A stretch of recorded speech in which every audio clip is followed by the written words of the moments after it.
Hello, ladies and gentlemen. Welcome to the closing argument. I am Jerome Gayman. I'm your host. Bring you some headlines, and then we're going to discuss the issues. And we have some great news. We have a mixed bag. It's a potpourri of news and happiness in our country. I am getting some. I got a videotape here, a little clip from the folks from CWA. It looks like they had a great time at their reunion. And they had an old-time entertainer by the name of Big Steve. Big Steve was singing about Garment. Oh, Garment, I love you, Garment, but Garment, you too rascal. Garment, pok, pok, pok. I've been knocking the door. Who is that? That's me. Old man Gunga. But I've been standing here knocking the door for so long. Garment, what's going on? When she finally opened the door, old man Gunga peeked behind the door and there was a bag. Old man Gunga suspected something was in that bag. It was moving. Garment says a bag of cassava. Oh, Garment, I love you, but you're too rascal. Garment. So if you're from a county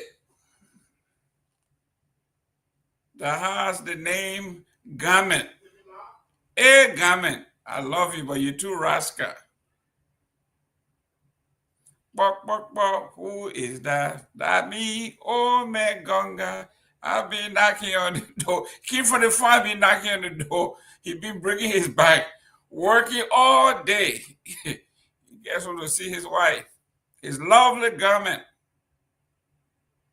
Garment has something else in store. We're going to talk about that later on. Maybe one of these days I'm going to bring Big Steve to be on here to lighten our day. You know, after the week, all week, people have been working. Sometimes it's good. Hey, young man, how you doing there, Myean? I'm doing good, Mr. Gayman, and you? Are you from a county that call their women Garment? Is Garment from Nima or from Lofa? I'm from Nima. But the name Garment is a Lofa name or is a Bon County name? That name you are talking about, I don't know about it. Okay, you're too young to know Garment. We'll find out. But I think Garment is from Lofa. I think so because that name, I think the people from Lofa, that's something like that. Great.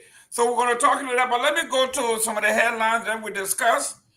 Top of the line here is something that we've been discussing on the internet. Myean sent it to me is the ombudsman call for suspension. It said ombudsman calls for suspension of lawmakers. The ombudsman. Ombudsman, eh? The ombudsman. Ombudsman calls for the suspension of lawmakers over asset declaration violation. This is in Monrovia, July 31st. The Office of the Ombudsman is calling for the suspension of lawmakers and other government officials across 3 branches of government for violating the code of conduct by failing to declare the assets. Speaking during the Ministry of Information, Cultural Affairs and Tourism, MCAT, regular press briefing on Thursday, the chairman of Ombudsman, Councillor Finlay Kanga, said that asset declaration is a key legal requirement intended to promote transparency and accountability in government. Now let's go to some of those that have violated. We have here 29 House lawmakers in the House of Representatives and 12 senators. Among the notables, Alex Tyler, Bomi, Honorable Simeon Taylor, Grand Capeman County, Honorable Boto Kane, Babalu County, Honorable Zoe Emmanuel Pena, Grand Jide County, Honorable Thomas Y. Nimlin, Grand Jide County, Honorable Wellington G. Von Smith, Riverside County, Honorable Creighton Duncan, Sano County, Honorable Nominee Batikwa, Exactly. Grand Crew County, Honorable James S. Barney, Maryland County, Honorable Sir Joseph, Monserrate County, Honorable Samuel Koga, Nima County, Honorable Bill Twawe, Riverside County. To top it off, the judiciary, I think they are even worse than anybody else, the Supreme Court. We have here, they say the judiciary showed near complete compliance. Is that true? The judiciary has demonstrated a commendable level of compliance, with most officials having declared their assets. However, 4 judiciary officials remain non-compliant. Her Honorable CIA G. Yuo, Chief Justice, retired. His Honor Yusef B. Kaba, D. Kaba, Associate Justice of the Supreme Court. Her Honor Jane, is that Jane Etta H. Wolokali? Yes, yes. Associate Justice of the Supreme Court. Her Honor Sierra D. Clinton Johnson, Associate Justice of the Supreme Court. So let's talk law and order. Myean, you are young. I don't know what country we will bequeath to you when lawmakers do not respect the paper the law is written on. People in the judiciary, those are supposed to interpret the law. So what kinds of country are we going to bequeath to the next generation? When we talk about Liberia, is a land of rule of law and not of men. But here you have the men that are making the laws and interpreting the law, violating the law careless. President Boyka has been in power going on 2 years, and these people have decided to ignore the constitution of the land. Yet, they say they are the torch bearers of lawmaking and law enforcement. Talk to us what's going on the ground. Myean, this is discouraging. Yeah, exactly. So I'll just run through the headlines before I come to the asset declaration. So it's the same thing today, where we saw in the headlines from all over, even tomorrow in the newspaper. That's why you are going to see there also, where we have several government officials risk suspension without pay, because that's why the ombudsman is requesting that they should be sacked without pay, or they should go for suspension without pay. Ombudsman calling on their immediate suspension across the 3 branches of government, because you cannot say you want to become a public figure and you don't want to declare assets. That's something we call is not, you don't want to be accountable to the people, because if you say you want to serve the people, you have to declare assets to the people so that the people can know what you are coming with to the public sector, what you coming to serve the people. Because if you leaving, the people know what you are leaving with, because you cannot come to the public sector to serve the people and then you cannot declare assets. The people cannot know what you have within your cover or what you have to bring to the table. Then you leaving the table, you just carry huge amount of money or huge amount of things from the people. The people don't know what you are carrying. So I think it's necessary that we need to call on all our government officials so that they can be able to come and declare the assets. Because just imagine, out of I think 73 lawmakers, we have 29 lawmakers that have not declared the assets. Just imagine. So So it's something that we have to call on them. Is like we are doing it by force now, because the time that they have called on them peacefully, they have not come outside. So I think the protesters who are protesting all around the place, I think it's time now that they can be able to come outside to protest against that lawmaker, protest against that government official, that they can be able to declare the access. Because if you don't declare access, we have already, like, for the representative, we have already gone like 2 years now. They are not declared the access. So you don't know what the people have gained from the past 2 years, and then now we are seeing them. They don't want to declare the access. I think it's something like the people need to come outside to demand their lawmaker, or to come outside and protest that they can be able to declare the access. Because it's the same thing we've been saying back back in the 6 years, where we said that government officials should be accountable for whatever they spend, or they should be accountable for whatever they use. So they have to declare the access.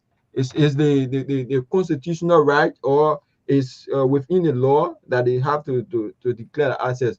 So I see that is right, is at the right time, but they have been ringing this bell in their ear for the past weeks, the past years now. So it's not something strange. So we also come to the National Election Commission confirmed the arrival of some ballot paper within the upcoming election in District Number 5, Nima County, the by-election that on Osama Gongben Koga, who just went at the House of Senate. So they have to do a by-election for the next representative to be able to fill in that space. So they just announced the arrival of ballot papers.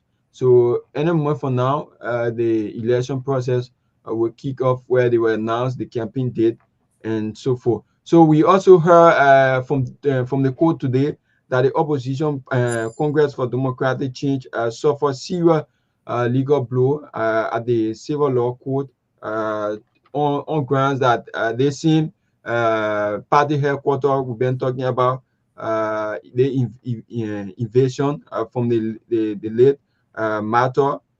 So they are calling on the parties so that they can be able to go to the court to handle the issue, because people been saying that the CDC party headquarters, they should remove them from there, so that the people who have the area can be able to take over. So we have series of issues within our country. So it's just a rundown through this case.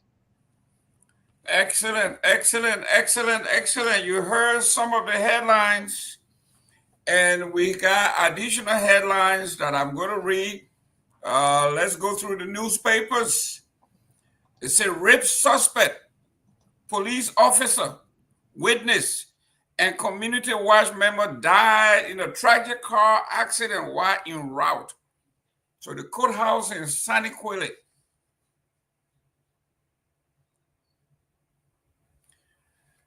The suspect, the rape suspect, a police officer that were escorting them, the witness, and a community watch member died tragically in a car accident. The police detachment has no transportation, so these people were riding on a motorbike.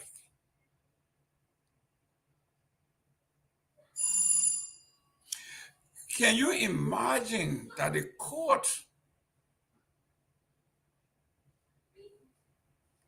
schedule an appearance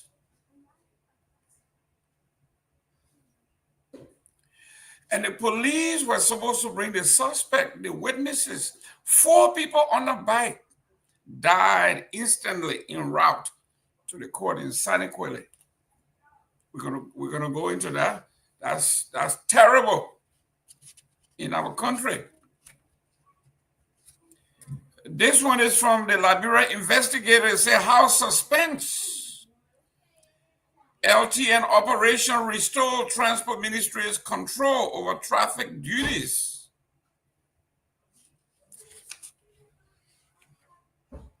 This is published July 31st, 2025. Today, lawmakers have ordered the immediate suspension of Liberia Traffic Management LTM's operation and reinstated the Ministry of Transport full control over traffic functions citing the company's refusal to appear before a legislative inquiry as contempt of the legislature.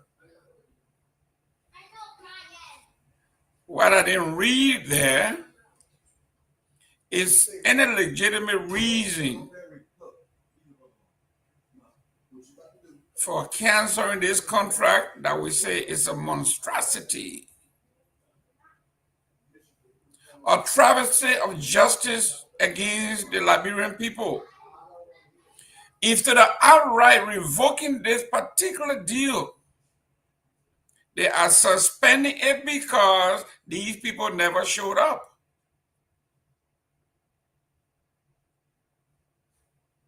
Our government have never mentioned that the deal is bad for our people and that they have had and received a backlash, protest upon protests from the Liberian public. Instead, they temporarily suspended this deal because the people failed to show up. This is the Liberia you have.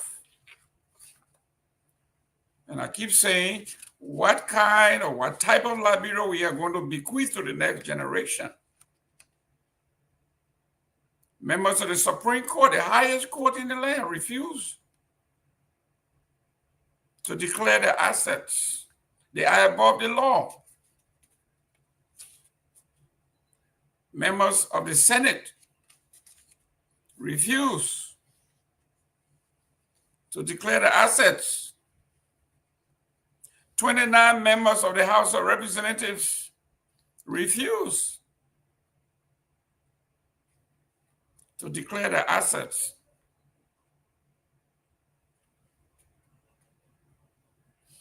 Next in the headline, we go to Front Page Africa here. They have a lead editorial. No, this is from the headlines of the Daily Observer, the oldest newspaper in the country. The editorial for the Daily Observer, written July 31st, 2025, says Trump's next African summit must be on the continent.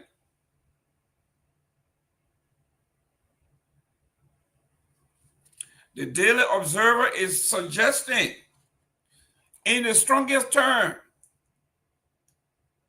that the next African summit, Trump should travel to Africa. I would go a little further, not only Trump. Why should we have the Russian government summoning the presidents of our country? One guy summons 40 people, 30 people, 15 people, 5 people, and they go there and sit as though they are nobodies. The Daily Observer is taking a firm stance and telling President Joseph Boakai and his cohorts, they should insist that the next African summit be held on our soil. Let me welcome Martin Willie, South Korea, Agatha Glasgow, watching me from Tinker Village. We got Casey Johnson say, yes, the name Game is from Lofa. Hey, Game, I love you, but you are rascal. We're talking about that song today. It would be our theme song. Someone sent it to me from the CWA reunion. Great song by Big Steve. Who is that? That me, old man Gonga. I come from the fire and I'm standing at the door. You know, I'm a very good singer. Old man Gonga came from the fire. He's been working over 12 hours. He's tired. Came home, knocking on his own home. And Game wouldn't open the door. After a prolonged standing at the door, Garment opens the door, and old man Gonga checked behind the door, and there was a bag, an unusual bag. Well, we wouldn't call it bag. In America, they call it a sack. Like those 50, 100-pound bag of rice, empty bag, sack. Something was shaking in that sack, in that long, big bag. And old man Gonga wants to know what is behind the door. And Garment, Drafe Garment say, old man Gonga, that's a bag of cassava. Old man Gonga was shocked. He said, hey, Garment, I love you, Garment. But the other story don't even make sense. I caught you several times before. Hey, Garment, I love you, but you are a rascal, Garment.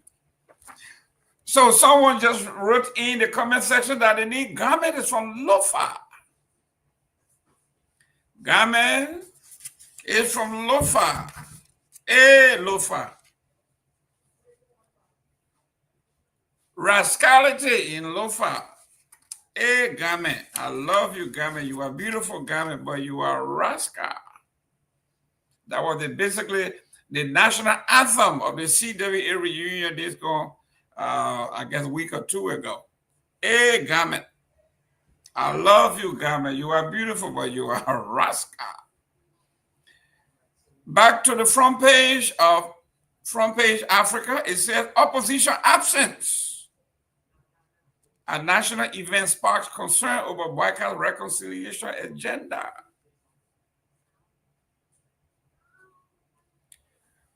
Why boycott is having problem people attending his events? During the State of the Nation address, the entire Supreme Court boycotted.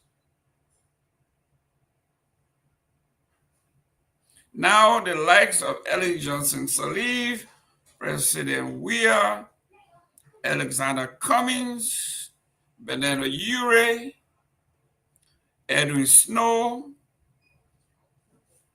they all boycotted the president's event.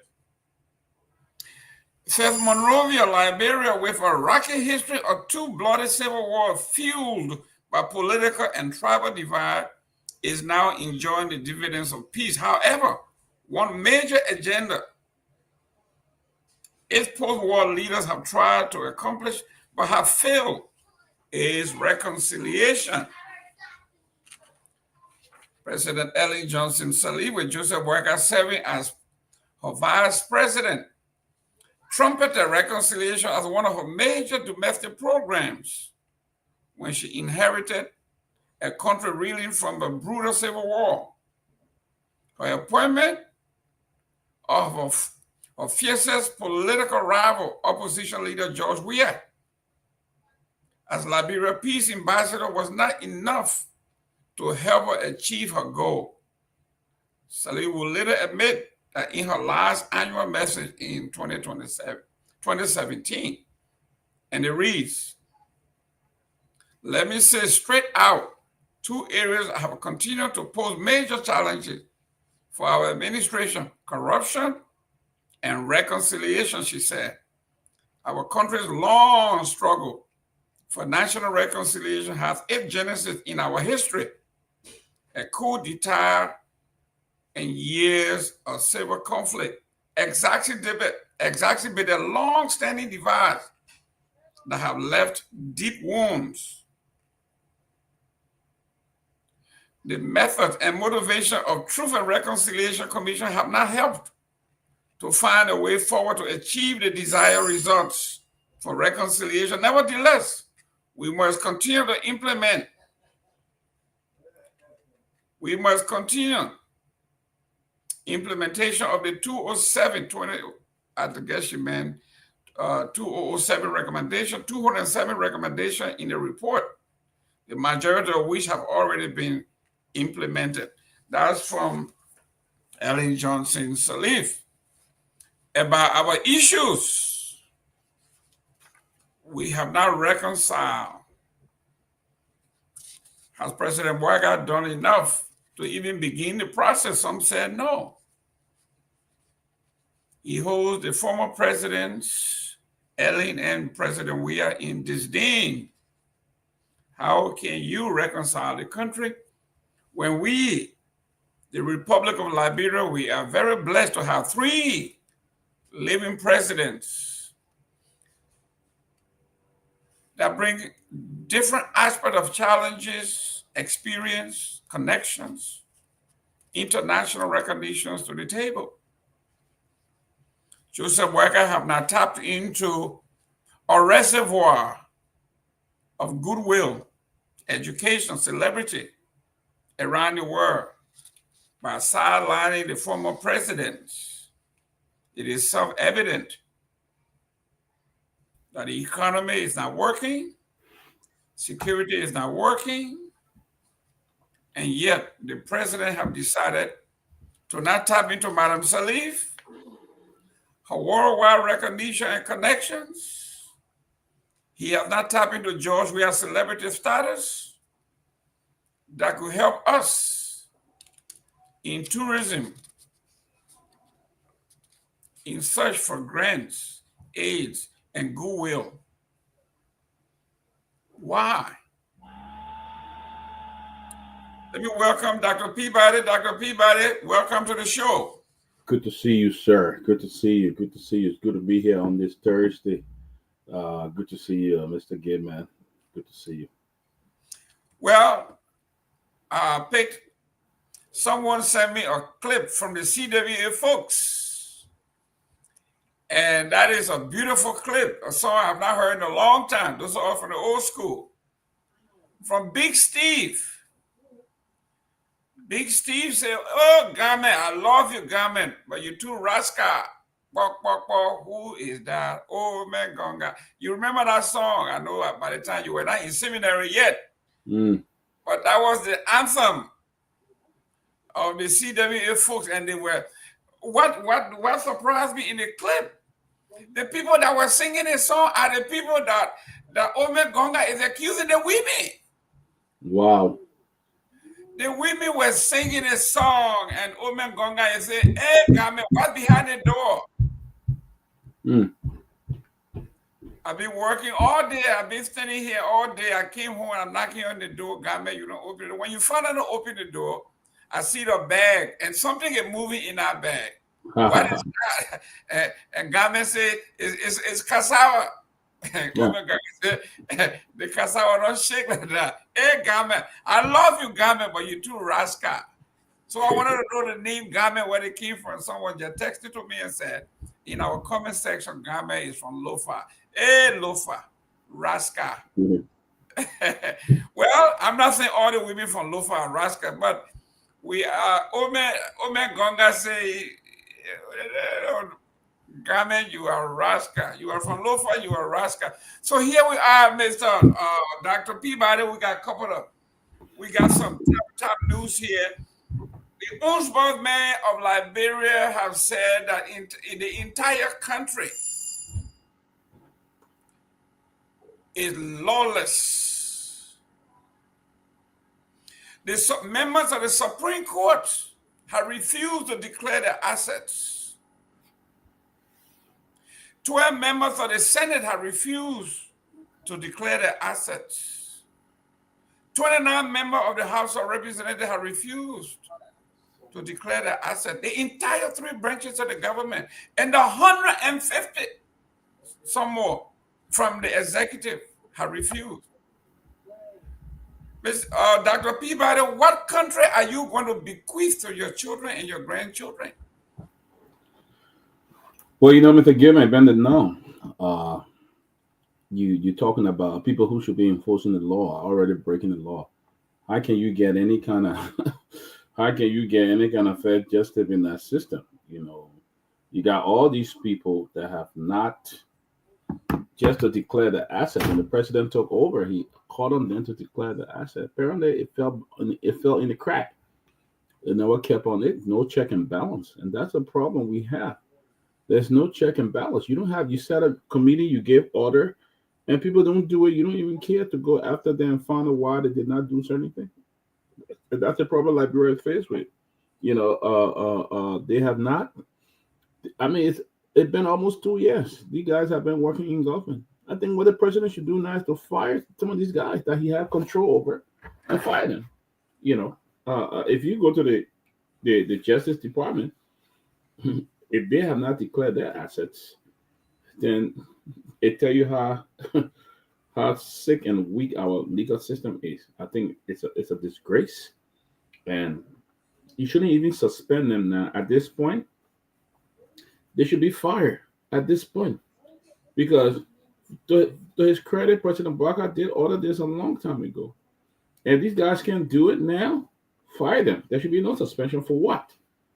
I mean, it's a gross insubordination, insubordination, of the law.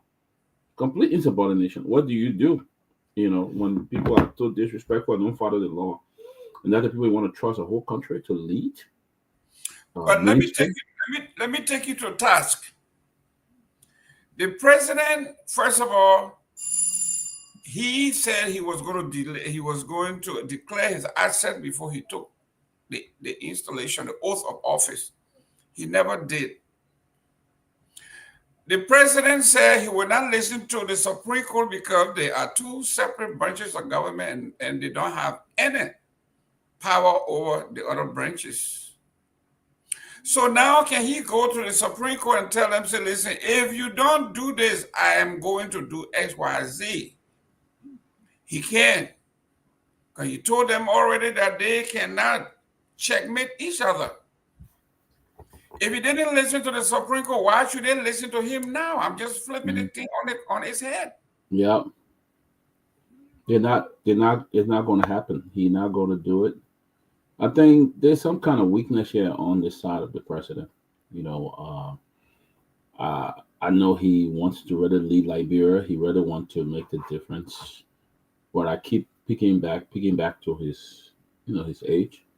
Because how will you give an order and you have nobody who's checking on this to say the president gave an order today that if you don't declare your asset, that's going to happen, and nothing was done. It tells you it's sad. I mean, these people are so corrupt.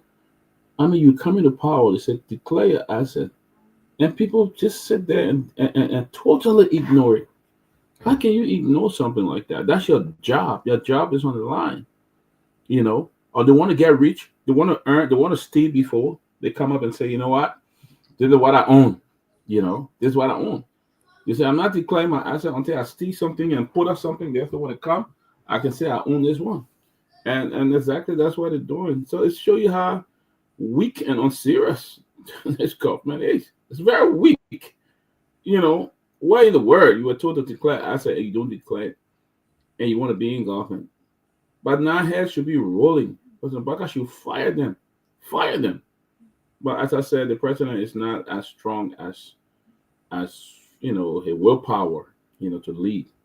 You only come out and suspend, and then someone else still be suspended to be back on the job. So it's really sad. It's really sad for the country. Really sad. Dr. Peabody, we got to add insult to injury. Both senators from Garguah County, Zoe Emmanuel Pena and Honorable Thomas Nimna, both senators from Garguah County, have refused. Both senators, not one, but both. But you see, Thomas Yaya Nimna, I would say he's an old rebel. So when it comes to defiance, he would do it because he's an old rebel. He was fighting. He was one of the rebel leader alert, and they have not been persecuted or did not face any kind of persecution. So when it comes to his defiance, I'm not, because rebels are those who rebel, and he a old rebel. So I don't, I won't hold him to tax. But I know the other senator. I mean, for some reason, I've just reached out to another senator, my own friend, my good friend, Sir Joseph, and I wanted to find out from him whether he had declared his asset. No, right here. His name is right here. Sir Joseph name is right here. I just reached out to him, and I know he would get back to me. But the thing is, Oh, it's a given. We just live in a country, and the people of Liberia, you know, they accept these kind of things. They accept it. You can't be decision maker and go against your own decision. It's sad. It's a contradiction. Your own thing that you should be enforcing, you going against it. So tell me what's going to happen. But it's sad for our country. That shows that we are bleeding, we are suffering, and there is no. At this point, I would say there's really not a law in Liberia, because if you can have people from the justice system who have not even declared their asset, you can't even go after them. You can't do it. So it's really sad for our country. Really sad. Mr. Myean, I think you know a gentleman by the name of Garguah Jr. You breaking in, Mr. Gimme. Do you know a gentleman by the name of Garguah Jr.? Not yet. I've been hearing that name a lot. Come on. Oh, that Bill Twirey. Bill Twirey was the original Garguah Jr., man. I see Myean is really, really young. Really. We're not talking about 10 years ago now. We're talking about just last year. Myean, somebody's in the back here. Who's that? That's the ACP Cooper from the Liberia National Police. Oh, he's coming on to bring Mr. Cooper on. Okay. So he's already on. Is he aware that he's on live? Mr. Cooper. He's been in the back for a while now. Oh, okay. Mr. Cooper, is there any way you could lighten the background? There's a little dark. We know you're a good looking I'm a try. Eh? There you go. Welcome to the show, Chief. Good evening. It's good to be back. How you guys doing? Excellent. I know you are familiar with Big Steve. Yes. Mr. Alexander Biere, welcome. Thank you, Chief. Thank you. Man. Dr. Peabody, how are you? Are you in I'm well, my friend. I'm well. What? Are you in my hometown? New York is your hometown? No, I left New York a long time ago. I'm a Floridian now. Are you in Florida? Oh my gracious. I see. Welcome to the show. Thank you. A lot happening today, so a lot happening. And I love it because for those of us that like to go through the headline, you don't have to work too hard. You got to say which one is worse. The old folks say worse up. Then you take it. And you go from just walk to you, eh? Yeah, right. And it makes my job easy. But Biere and Honorable Cooper, welcome to the show. Thank you, sir. We will have some questions for you. We'll have some discussions for you. And hopefully you can answer some of those questions. I'll do my best. Let me put you on notice. One that is burning in the country. It is Hijab Gate.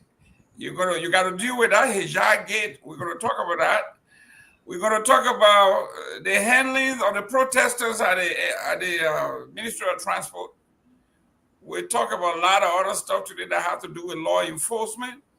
We are also going to talk about things that are going on in New York. As you know, a young man just lost his life.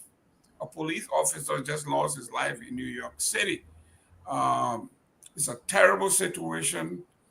No way, under no circumstance, should anybody try to harm police officers. Most people think they don't want police until something happens to them. And when they call the police, they want you to be there instantaneously. That's why we have to keep our relationship with the police tight and good. So let's go back to what we were talking about. Let me go to Mr. Biere. And then we'll go to Myean, and we'll go to the chief. We're not going to be talking police all day. We're talking about some other stuff here.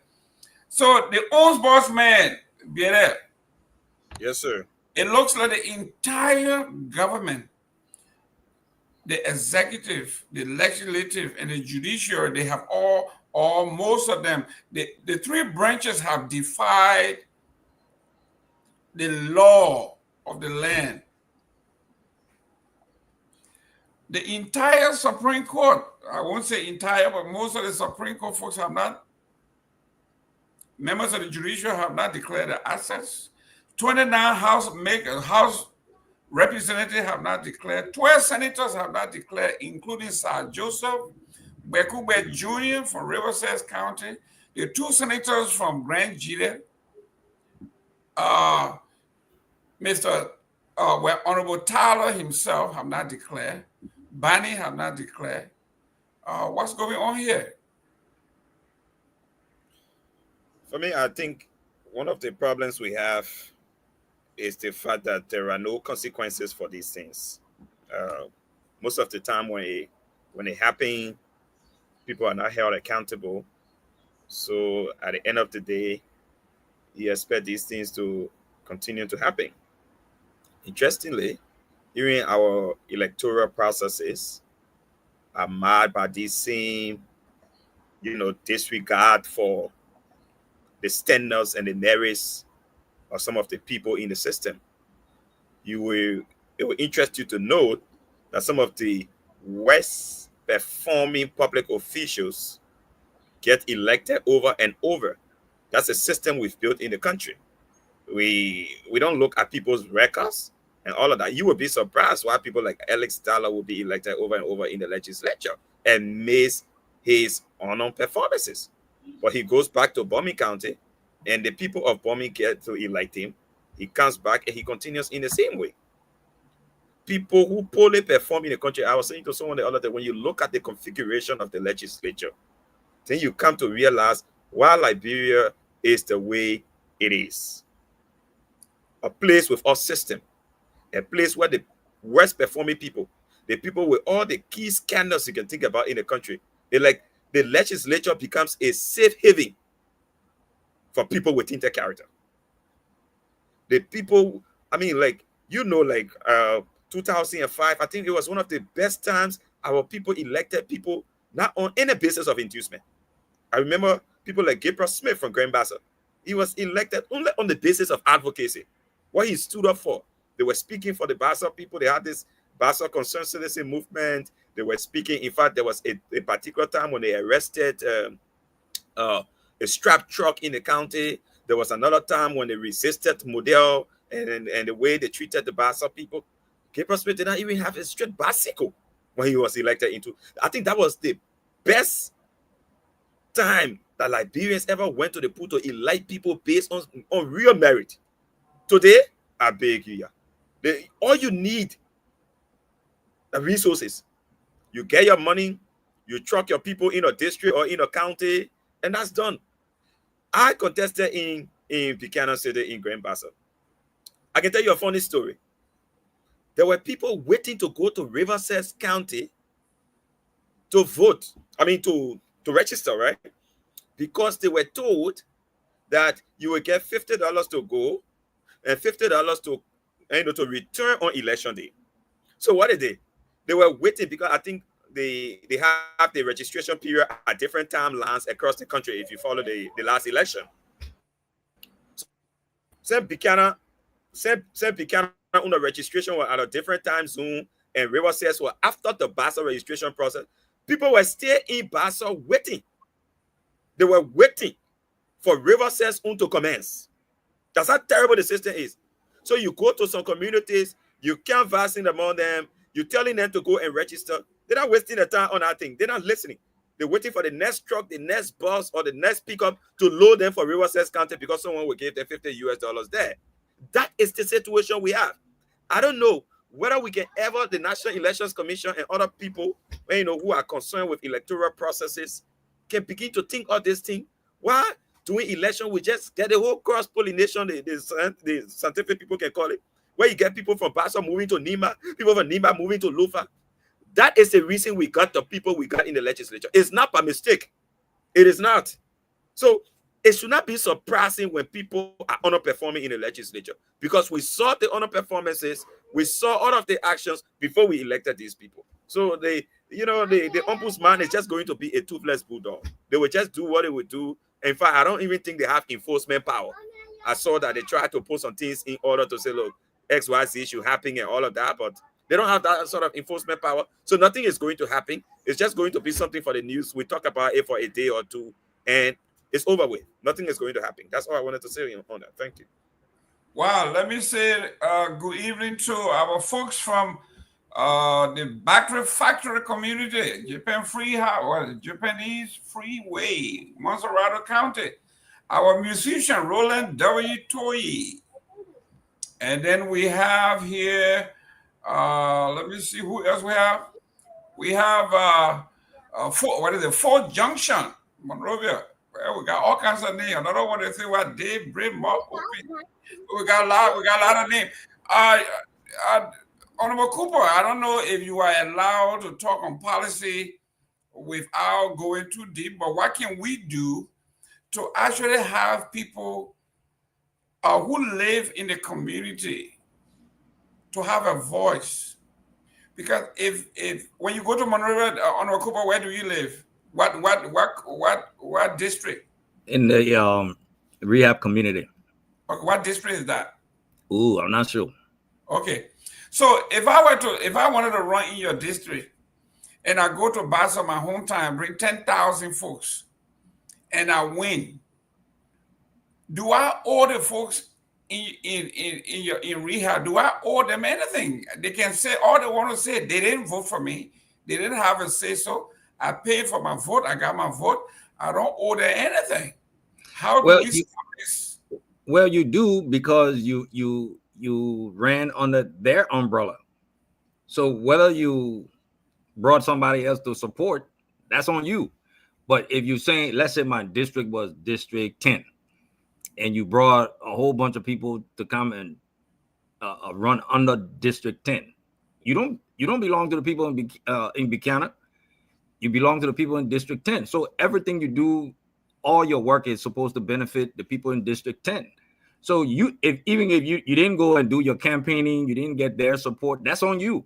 You didn't make the connections, the network in your District 10 that you were supposed to do, that's on you. So if you took the easy route out by bringing people in to vote for you, but you're still under the District 10 umbrella. So everything you do, you are obligated to District 10. I think it's that simple. Myean, you're the young man in the group here. If like the folks say, once I win my election, I'm guaranteed my 6 years or my 9 years, there has been no record. I stand to be wrong, to be corrected. Toga is here. If there have been any recall in the Republic of Liberia where the people got up and say, you know what? You lied to us. You brought people here. We're going to remove you. We have not seen that. So, Myean, do these people have any fear for their constituency? Not really, because one thing I would say here is this. When the people are elected, they don't come back with the promises they have made to the people. Because one thing we'll say, the people who are there to vote for our lawmakers, if they vote after election, some of them will not even get time to go after what a lawmaker have said to them. They will not even get time by going to them to question them to say, oh yeah, you promised all this, you say you're going to do this, and we cannot see this. Why is it? Some of them don't have time. They just wait when election comes, they go and vote. After election, they just turn their back and go and do whatever they want to do. You just see few numbers of people will be behind our lawmaker. That few number will be from the opposition side, because they want to put their own leader there so that they can be able to go there to get their own money. But here in some countries, after you leave from power, you have to make account of what you carry into power and what you are coming out of power. But it's Liberia, we don't see anything like that. If lawmaker is leaving from that position, you will not see him coming to the people to say, oh yeah, this is what I left in the cover. You guys have to turn it over to another lawmaker. You will not see anything like that. And I don't think, or I've not seen it since I started knowing myself. I've not seen any lawmaker to come and say, oh yeah, this is what I left in the cover for this district. And then the new lawmaker that is coming in, this is what he's going to start on, or she going to start on. I've not seen anything like that. So I think our lawmakers need to put some things into order. Because if you're saying that, like, we come to the asset recovery, or we come to the ombudsman, rather, we come to the ombudsman, there are so many things from the beginning of the year, even last year during the regime, the official opening, where they told them to declare the assets. Some of them, they took it to be like a play tour. So at this time, we stay behind them to declare the asset. I think it's something like our people who voted them need to come outside. It's the rightful time that they need to come outside to protest, because your lawmakers, they were giving almost 1.5 years, almost 2 years now to declare the assets, and some of them cannot even declare the assets. So if they leave in office, what do you think they will be able to come back to you to tell you, oh yeah, because they're already in power? That's the time they will be able to declare the assets. That's the time you have power over them. That's the time you have authority over them to demand them to declare the assets, and they cannot declare the assets. So what if they leave power? Do you think they'll be able to come back to you? Do you think they'll be able to get access to you to declare the asset? So I think it's wrong. So I think we need to encourage the ombudsman so that they can be able to come outside to enforce them, that they can be able to declare the asset, whether the legislature, the executive, or the judicial branch. None of them should be exempt, because it's something about transparency. Transparency is not optional. It is a cornerstone to a good governance. So I think it's necessary that all lawmakers should come outside, those of whom that are not declared the assets, so that they can be able to come outside and declare the assets. Thank you. Let's go to the next topic here. Let me start with the Honorable Dr. Peabody. Hopefully, Mr. Tomalin George can come on, because he really wanted to talk to ACP. So we will have him on. We're not going to allow you to go into politics. What is ACP? Let me ask, by the way. What is ACP? It's Assistant Commissioner of Police. Oh, Assistant Commissioner of Police for the Republic of Liberia, right? That's correct. So behave yourself while you're on this show. He's sitting, he's right next to you. You better be careful. Okay, let's go to this now. We're talking about the National Elections Commission confirmed the arrival of ballot papers for the NIMA by-election. Now, I have always thought about this, Dr. Peabody. Why do we print our ballots? Why do we print all these things out of the country? Don't we have any printers, anybody in Liberia, any company that will be able to print? What happened to this new thing, this law they call Liberianization? What's going on here? Why are we taking the money out of the country?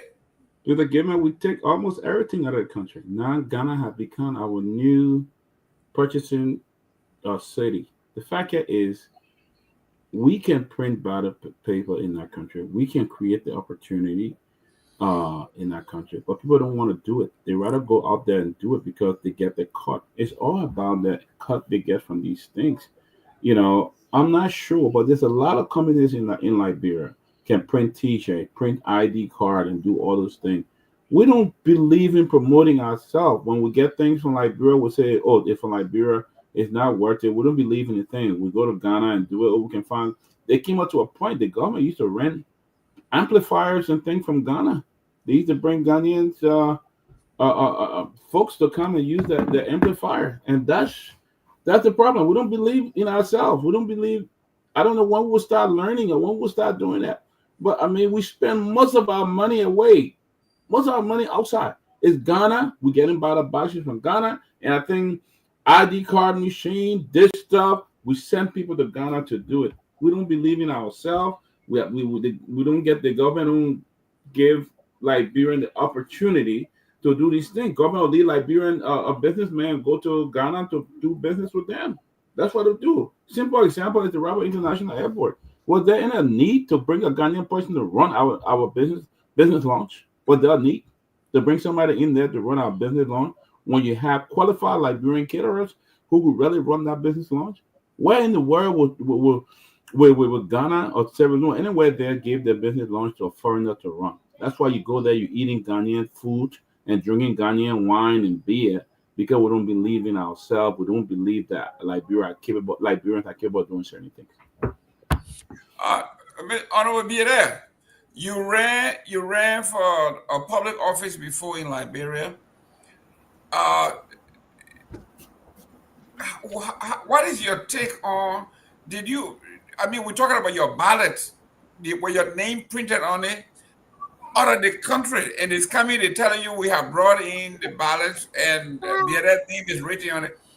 Do you trust, by any chance, and what your take on we printing something as critical and important for national security outside of the country? There will be two twists to that. All right. First of all, why I agree with, the Liberianization policy, there are certain things that we have to look at, carefully.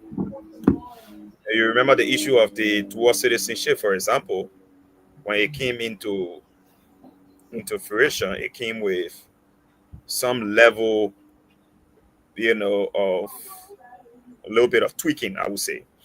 They were talking about some strategic roles that even if you become a dual citizen, that you cannot technically also have. Like, I think areas of finance, areas in the security sector, and some sort of places. Yes, I understand the Liberianization policy is very good. Like, currently there is a serious issue concerning with the Liberia traffic management system, that is taking a tour in Liberia right now, where you are taking your entire traffic management data and giving it to a Lebanese firm that is technically tied to the terrorist group Hezbollah. And you're taking that from a Liberian, John Uboti, who has been doing this for decades in the country, and you're giving it to a Lebanese firm. In these sort of instances, I'm very concerned about the Liberianization policy. But also, we do have a role to play as Liberian people. Issues that are security related, issues that got to do with the country, issues that could border on people's personal interest. You have to look at them critically. Like the ballot process, for example, that you're talking about. If you were to say you want to give it to a printing press to do it in Liberia, who owns that printing press? What's the interest that person will have? And I would tell you frankly that from what I know, bulk of the people who own printing press in the country, they're connected to the government. They're connected to the ruling establishment. Most of the public officials in the country, they technically own most of these printing institutions. One of them, for example, the city mayor of Monrovia, John, I think Chirac Siafa also. He owns a big printing press in the country. He still gets contract, whether it's from MTN, from Orange, and other institutions in the country, while he's still serving as city mayor of the city of Monrovia. Complete conflict of interest. Why will a big company like Orange and other institutions be giving contract to the city mayor of Monrovia? Why are they not giving it to other people who have got no link to the government? Another person, for example, Prince Tools, the guy who defeated Akara's Way, for example, he's made all his money from printing press. And up to today, his printing press is still functional. In fact, the other day I saw where they were trying to lock it because he was not even paying taxes. The LRA was locking it because he was not paying taxes. Are we saying that sort of man, should be giving the opportunity to print ballot papers? Then we technically heading in trouble. Another person, I just forgetting his name, I think Tester, Edwin Tester, or one of them. He got another printing press way up Broad Street. Who is he? This guy is the deputy boss for the Liberia National Fire Service. They may get printing press. So imagine the people who get printing press in the country are all tied to the government. Can we put printing of ballot papers in the hands of these people? That is the problem. That's what we have to look at. It's not just about the Liberianization, because even when we're looking at Liberianization policy, we should look at the sidetrack of it. All right? I would tell you, for example, I saw that someone put up a very nice debate the other day when the president of Nigeria passed in a London hospital or London clinic, something like that. And this was the president's argument. And I bought into that a little bit. Like, I mean, you see most of the public officials leave the country, they go to a foreign country for medical and stuff like that. I understand that, yes, they should be accountable to the state. They should be there. They should make sure that the same JFK we all go to, or Catholic, or Jamali, or wherever that we all go to in the country, they should go there. But yes, the twist out of it, the issue of people privacy and their protection. Liberian people, they say, oh, Biera laying down today in JFK. In the news the next minute, how Biera laying down on a bay, how he looking on that bay, all on these platforms. You get some people who run talk shows and they get almost every sensitive information, whether it's from the security, whether it's from health, whether it's from everywhere, and you be wondering how they get it. The LSCC will privately invite somebody for LSCC internal investigation, and the next minute somebody has sent a CT from LSCC to someone. Privacy is not protected, and nobody is held accountable for putting out people's privacy out there. That's one of the reasons some people don't do anything in the country. That's some of the reasons we have to tighten our laws. Like the same thing we're just talking about the ombudsman. I was just reading why the show were even on about some of the powers of the ombudsman. The issue where they're able to even submit your name to the LSCC for further investigation. They got other powers. But how can they implement these powers? The same day they want to pick somebody up, the next day the person already know and the person already ready to even leave the country before it can get out. Privacy and protection of people's privacy is a problem in the country. It's something that has to be worked on. Wow. All right, so the liberalization policy is very good, but we also have to be looking at it from other dimensions. And I still don't get it, because even the lady I'm talking about, where you public official and at the same time you're running all these businesses and you're getting contract from the same government, and you know, it falls also on the same asset. The same ombudsman. The ombudsman should ensure that the entire code of conduct, they control it, they manage it, they ensure that the code of conduct is respected. But how can the ombudsman do that? You got public officials, the time they're supposed to sit down and be doing government work, they sit on Facebook and cussing people every day. As soon as you read one thing on Facebook about the government, the man sit down right in your office, the man insult you right on Facebook. The man supposed to be at work. Who controls that? The ombudsman. The other day, I think one of them in the president's office, he insulted someone, and I think the ombudsman fined like $1,000 or $2,000 to pay. Okay? One of them working right in the office of the president was insulting somebody on Facebook because they wrote something about the government. So I don't know how all these people, how all of them want to do the same businesses that the private institutions are supposed to do and be able to thrive. You can get private institutions in the country to thrive where all the government officials are doing the same businesses that the private institutions are supposed to do. The private sector should be one of the biggest employers. You know that. Most of the parts of the world that the private sector can employ more people. Unfortunately, we even get private sector. The men are government official, the men running airline firm, the men are government official, the men running a printing press, the men are government official, the men how they call it, construction company. They got everything. They see government officials run everything. They into spokes, they into politics. In fact, right now they're running into media. All the government officials say that on one show called Class Reloaded. All of them. How you expect these small institutions and small businesses and people who get private media entities, how you expect these people to survive when the government people want to do everything? Then it means we will not live in the country. It's very unfortunate. ACP, I wanted to bring you in. Hopefully you can opine on some of this. While we were on this show yesterday or the day before, the president was celebrating his 53rd birthday. And his PR folks or people from within his rank were posting that he has hired a white guy to cater his food. And people are saying, are you kidding me? There's nobody in Liberia that would cater pan butter, tawagi. They have to bring in a white chef. And I don't know whether they were trying to say it was a badge of honor that a white man is serving them. and they were putting this all on TV. So this come back to what he's talking about, this Liberianization. Maybe it's only on paper because the people at the top are not patronizing our own folks. I know you're not so delved into this because you are a policeman, so you have the choice to abstain, to escape. But if you have a thought, what can we do to actually take the thing from the paper and actualize it to make sure that people actually benefit, Liberians benefit from these things? But this is what I'm gonna say. It may be a little bit simplistic, but it's the truth. First, we gotta build our nationalistic feeling, our nationalistic, that feeling of nationalism.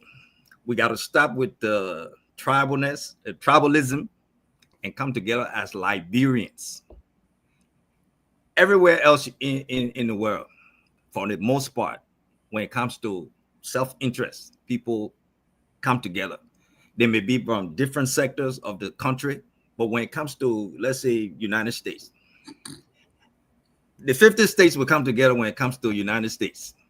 They're not going to say, well, because I'm from Michigan, I'm not going to deal with you in Jersey because, you're the Jersey people, we the Michigan. No, say we are USA.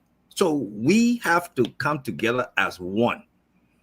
I don't care what the situation is. We all were born in Liberia. I don't care what kind of tribe, where you came from. So until we come together and look at each other, and the crazy part about it, we all the same color. We're not like some other countries where you got white, you got black, and you have those conflicts. We all the same. So I don't see the issue. The same pain that the man Grand Jita feels, the same pain the man in Nima County feels. So how are we different? When one person died in Sano, he smells the same way the person in Monserrato died. When they died, they smell the same. We're not different. You cut our skin, the same red blood coming out. So what the issue? I don't understand.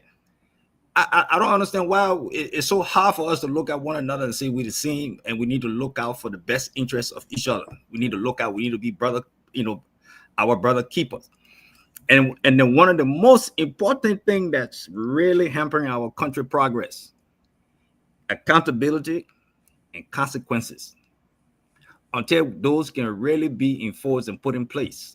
I mean, with no kind of leeway, we will never get anywhere. Because you see the lawlessness. You see people can get away with anything. You see the man. I heard one time that said something, a whole lot of money. Because my journey back to Liberia, my second life in Liberia started in 2019. So I'm basically learning a lot. I've learned a lot since I've been back in Liberia. And some of the things is just hair scratcher. How can a whole bunch of money get lost and the only answer is, oh, I don't know, and nothing happens? Tell me, so there's no consequences. So people feel emboldened. They're like, okay, nothing will happen. But then it's the citizens themselves. Let me bring it on the law enforcement side. I can give you tons of examples. Late at night, or let's say dark, you see a taxi cab, no light. Maybe the light is dimly lit. It's full of passengers, full of a cargo. Is leaning one side. I mean, it's not supposed to be on the road. You stop it. You tell the people, look, your lives are in danger. This you're not supposed to be riding this kind of vehicle. Those people will tell you, they will cuss you out and tell you that you're picking on the driver, even though their lives are at risk. They could die at any time based on that particular incident and the vehicle they're in. So how the police on one side is trying to tell you, trying to look out for your safety. But then you turn around and say, no, you picking on the driver. We're just trying to go home. It's okay. Let it be. And then you let them go and look at the amount of accidents we have. So we have to come together and know that we are all one, regardless of what part of the country we're from. And we have to start holding people accountable for the actions that we deem inappropriate, whether it's criminal, ethical, what have you. So until those two things can happen, we'll just be going around in circles. Wow. Ladies and gentlemen, welcome. Share the show. And our theme song today is Oh Garment. Garment, I love you, beautiful Garment. But you too rascal. Hey, oh man, Garment. I am standing at the door. Listen, if I was a singer, I would not make any money. But I tell you what, I try. A couple of weekends ago, somebody from the CWA sent me a clip of their CWA reunion. It was fun. You could tell they were having fun. And the performer was Big Steve. And Big Steve was singing this song. And it brought back a lot of memories for those of us who are old enough to have danced to that song either in the late 70s or early 80s. For those of you who were born in the 90s and 2000s, this is way above your pay grade. But the folks at CWA had a great time. Big Steve. Hey, Game. Game, I love you, but Game, you too rascal. So that's the song for today. And those from CWA, if you were at that event, send me some highlight. Put it in the comment section. What great about that event that you enjoyed? And how far did it take you? How old were you when that song came out? Maybe your parents sang it to you. But it's a great song. They call it classic. I mean, anytime you play it, it still sounds like it's new. Chief, let's talk about today. This one hit the headline. Since you are here and you are a police officer, you into law enforcement. Let's talk about this. This one is a tragedy that happened in Nimba today. It says, Sackley Pierre, Nimba County, tragedy struck in Nimba County. 4 individuals, including a police officer, a witness, a rape suspect, and a member of the community watch forum lost their lives in a fatal motor accident.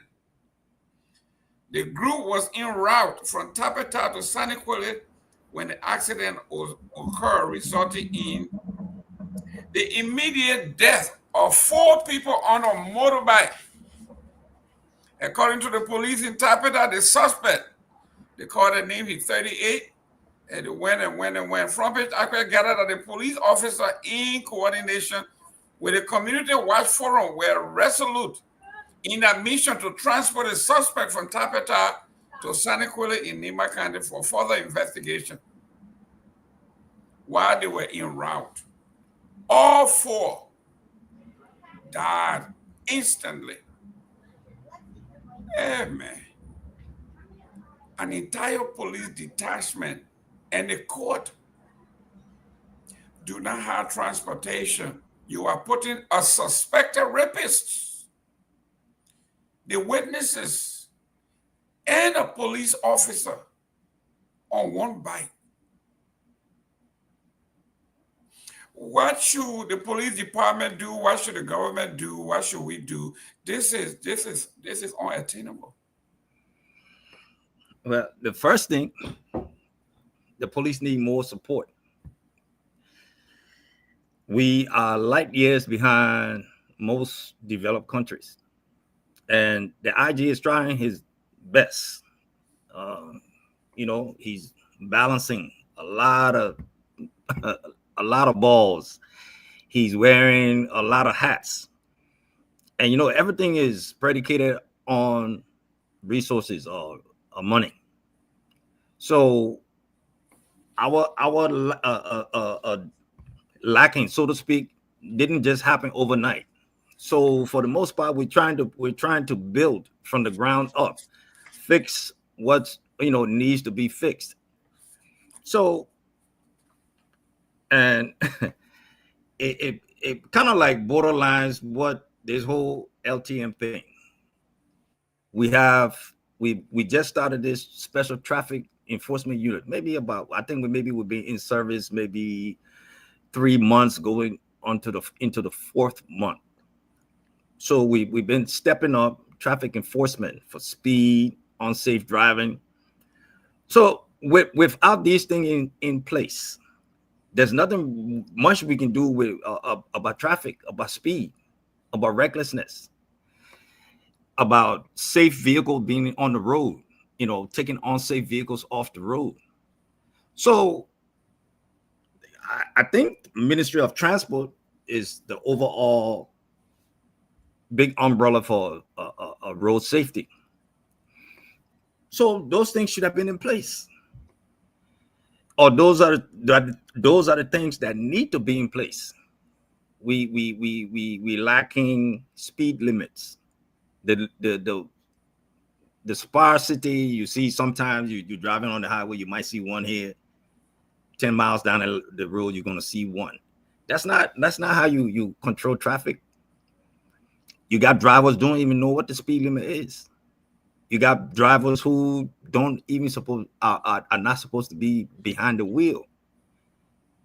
You got drivers that you sometimes you wonder, how did they get a driver's license? So we were slowly, the IG is slowly and working hard to correct these problems. But you see the backlash, you see all the protests. These are things that are new to the society as a whole. While some people think you're picking on the drivers, but they're forgetting about public safety. Go to the people, all these families who have lost loved ones, and tell me you don't think they want them back. So support for the police, proper training, more training, advanced training. We need equipment. We need speed control devices to help. We need vehicles to patrol the highways. The officers need better equipment. So it's support, it's resources, it's funding. Nothing else can solve that problem. And then public education, driver's education. We have to provide training for and those are in the works. Training because a lot of people just go get a driver's license. Someone teaches you, sideways how to drive a car, and boop, they're on the road. Oh, we got to hustle.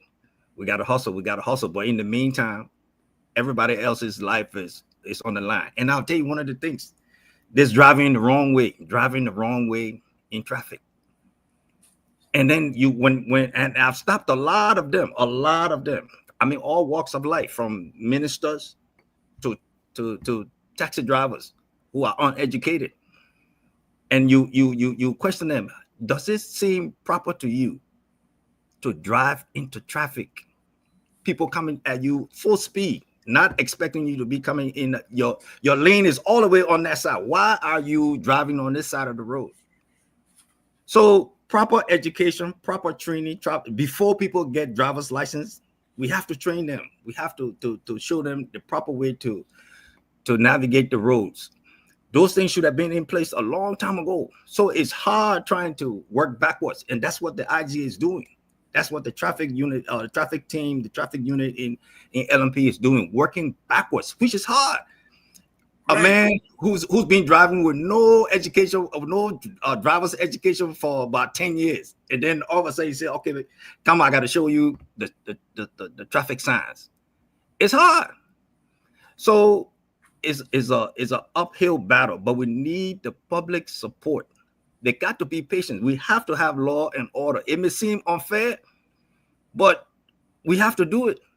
Look at you. Look at Florida. Can you mess around Florida highway? Can you mess around Florida highway? Are you kidding me? Okay, are you Florida? I mean, well, I won't even go there because here they don't play. But before I go to Dr. Peabody here, yes, the ACP brought us right into our next topic, which is right on the front page of the Liberia Investor the House suspend LTM Operation Restore Transport Ministry control over traffic duties.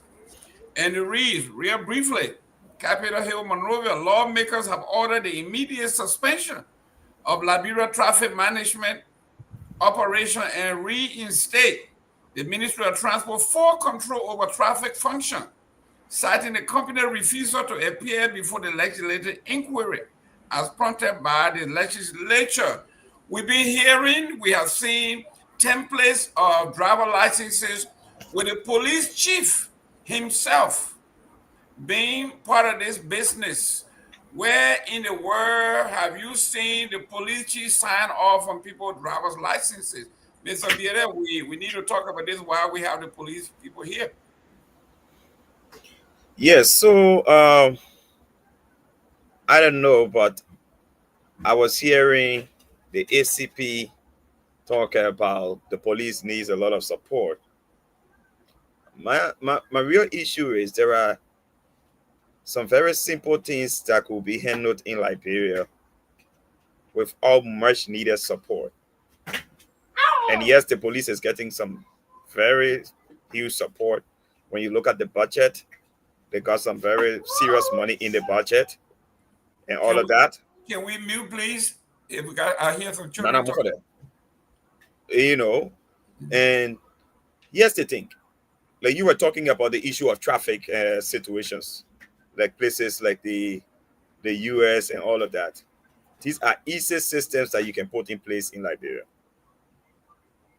Easy. I mean, the overspeeding thing with the situation you talk about in Nima, for example, where every block you move, you see at least some police there, you see some technology in place telling you what limits to drive and all of that. If you saw where we have bulk of our accidents in a country would be on those stretcher roads that are very paved and because no real indication, no police creating limits for people. People can drive at whether you like you driving at 100, 150 is your business. Just what you capable of maintaining as a driver, that why you drive in Liberia. Nobody can miss that one. If a man going to Buchanan and he able to drive 100 miles per hour, that his business. If he able to drive 150 miles per hour, that his business. I don't know. Is that technology that they use probably in other parts of the world that are able to determine? Is it too expensive for us to get in Liberia? You know, that's something that I just need to understand. Is it that expensive? The speed gun? Yeah, is it expensive for us to get it? Not at all. No, not at all. I mean, so my issue sometimes is I think our problem is willpower. The willpower. Because how you would say you get a route between Monrovia to places like Kansas City, you're talking about maybe 3 to 4 hours drive. The only time you see a police that where they get one late checkpoint with 2 police car parking to say go slow down there, that all. You don't see that anywhere again along the route. The man Lex, he's driving 100 miles per hour, 200 miles per hour, whatever he's able to drive. Nobody is creating any stoppage for that man from any part of the route. So the man drives anyway, and why you see too many of these accidents are happening, because for me, these are simple things and it comes from willpower. Another thing, for example, the issue of cameras. Most of the Western countries, look, even the street lights that are just right on top of you, they got cameras in it. Like places like China, even the trees that you pass by, even when you're in an elevator, all these things got 24/7 camera. Now wish these people can perform. They don't go to no juju or voodoo people. I mean, look how we could not even handle a simple arson issue at the legislature the other day. The biggest thing we always fighting for that we go to the GSM company, please show the person call log, see who they charter with, see what call they made. That all we depend on in the country. No camera in place. A whole legislature, we get camera around Capitol Hill, we get camera around Monrovia, nothing. For me, I say that willpower. Because even as poor as I am, I got camera around my home in Monrovia. I'm able to monitor that camera anywhere in the world. And I paid $35 for one. I connect it to internet at my home. $35 for one CCTV camera that someone connected to the internet that I can see my home right now from Monrovia. A government not able to get that?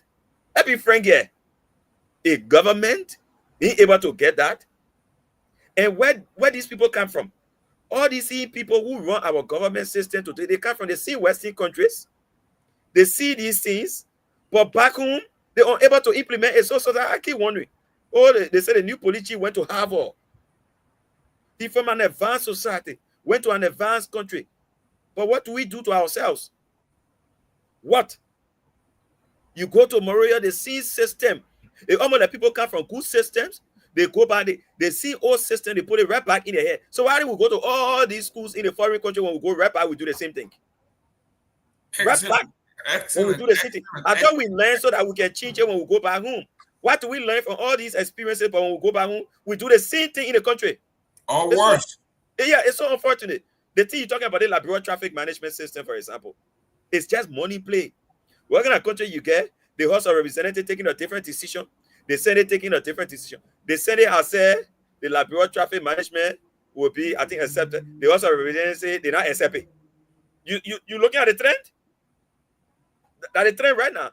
Because I saw the Senate's statement that the Liberia traffic management can proceed because the last MDMC agreement it has some force in it and blah blah blah blah blah. The House of Representatives say they will not. So the whole country is in a chaotic state. Taxi drivers are on strike. All sort of things happening. The Liberia traffic management is moving ahead. And like you said, I heard Gregory Cuomo got some shares in the business when he was not in government under the CDC. He was practically working there or something like that. So he's imposing these people on the state. He's imposing these people on the state. You bring a Lebanese friend and you say you give them the entire traffic data of the country, like you were saying, that you the police got to be signing on the kind of stuff and things like that. These are unacceptable. People only come to the country, they want to amass wealth at the detriment of the poor, and we sit there and we celebrate it. I just posted something on my Facebook page before I stop. Very embarrassing. How our taxes, the president pro tem of the country is building a laboratory in Grand Bassam. And when you see what the president pro tem called laboratory that they're building for students in Bassam, it's lesser than a poultry farm. It's lesser. The thing they call laboratory that they're building, just one lay boot with seeing over it, that laboratory for a whole country, Grand Bassam. That's what they're using our taxes for. But these people come to other countries, they see different things. They live in the West. They see how people live. They see system. They get by Liberia. Liberia just look like a hustle ground for people. They go there, they reap what they want to reap, and they're done with the country. As soon as they retire, they run back in the West. They sit down there. They say, to hell with those people. I just went there to hustle. We got to change our mindset. That is the situation. Thank you. Thank you. Dr. Peabody, when I saw the police chief signing on an agreement with his signature on a driver's license, I just couldn't believe what I was seeing. And I went in my stuff and I took my driver's license and looked at it. The only signature on here is mine. I'm on the department here that in my county that is responsible for issuing driver's license. I go right here to my county office and get my, it has no police officer, it has nobody name on it. It's just me and the tax collector and the other folks who are there. Why are we having our people who are law enforcers signing onto a contract like this?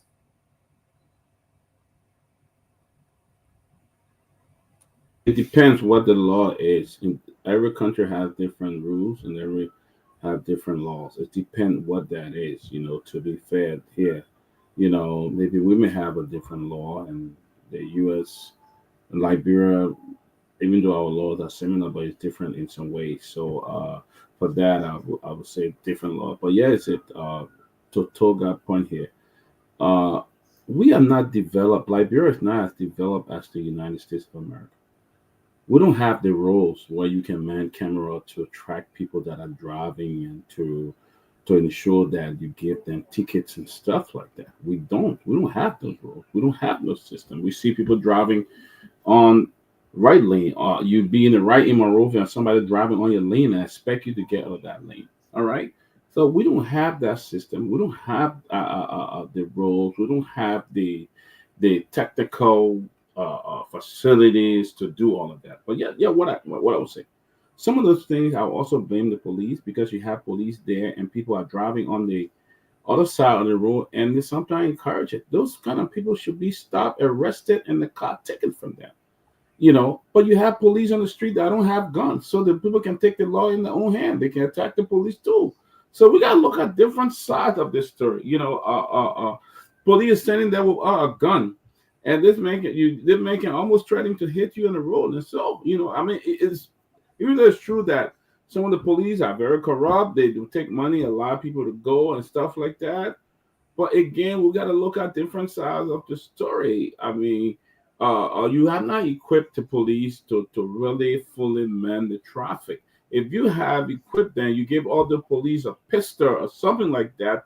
You know, because some people are outlawed, they will attack the police. Like we saw the other time, what happened with a lady who wasted that stuff on the police and stuff like that. I mean, what we need to do is equip them, and then if they screw up, then we know that a lot of corruption that go on in the country. The police have been very corrupt. I don't support giving our driver system to a Lebanese group to control. I think that's just too much information to give to a foreign group to control.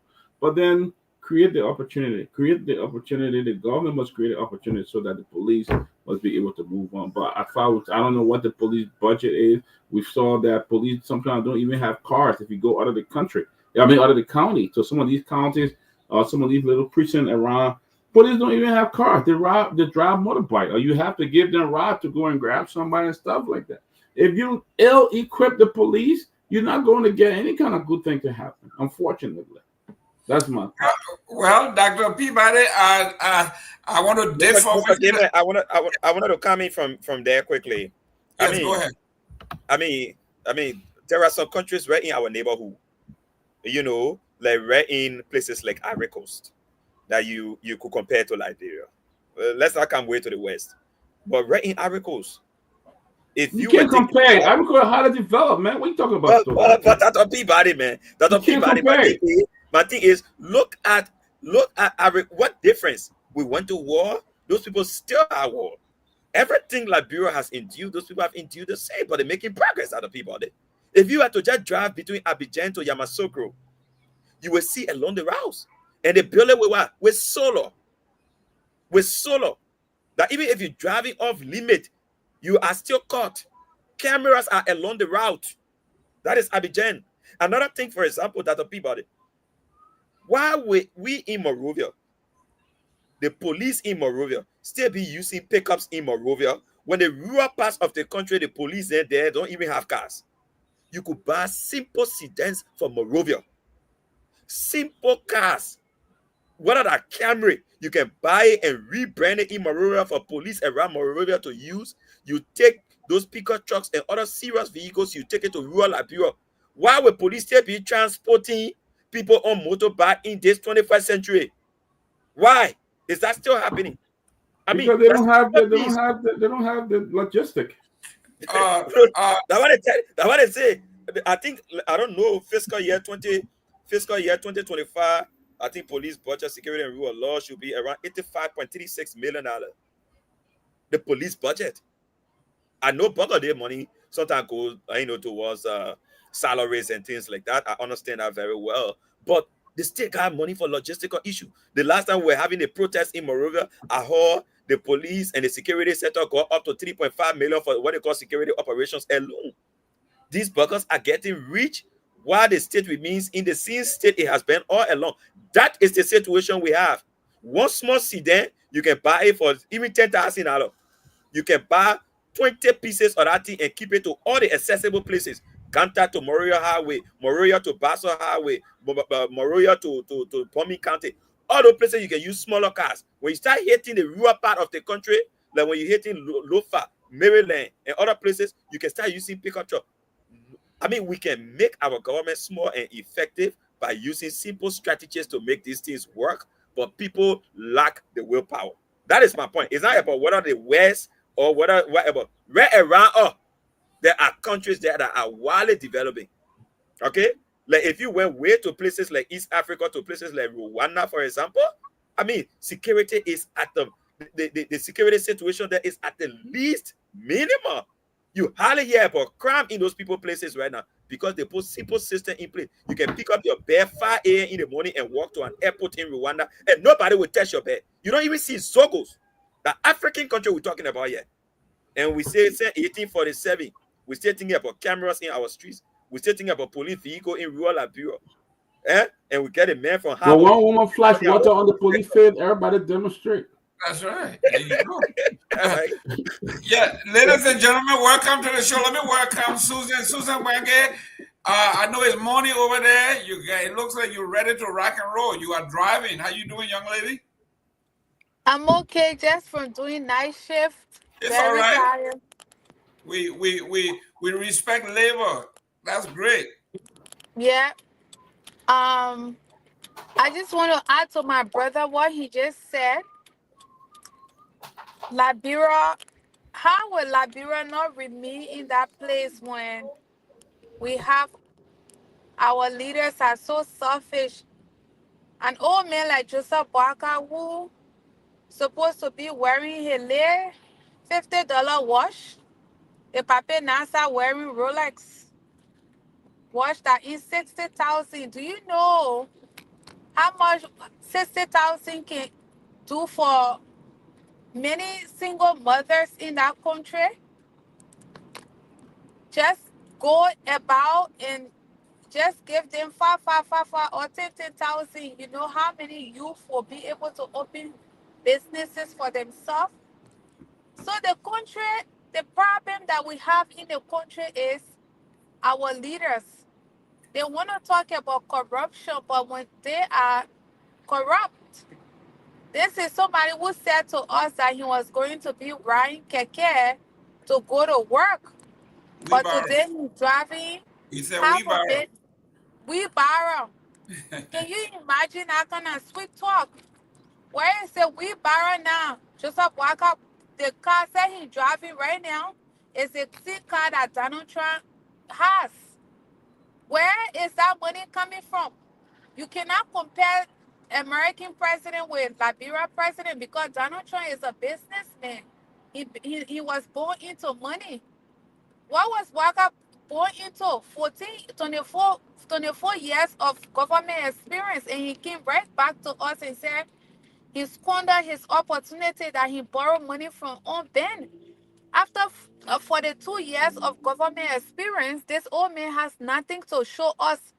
Nothing, absolutely nothing. We're not seeing nothing to say, oh, that Joseph Boakai project here, or that Joseph Boakai school here. You know?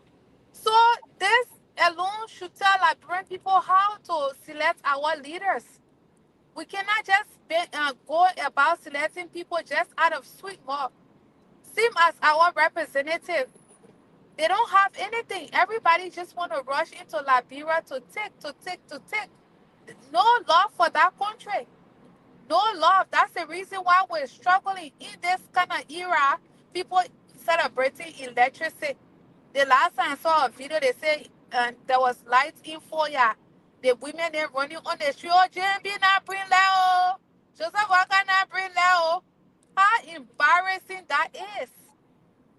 How embarrassing for a country who have that closeness with the United States.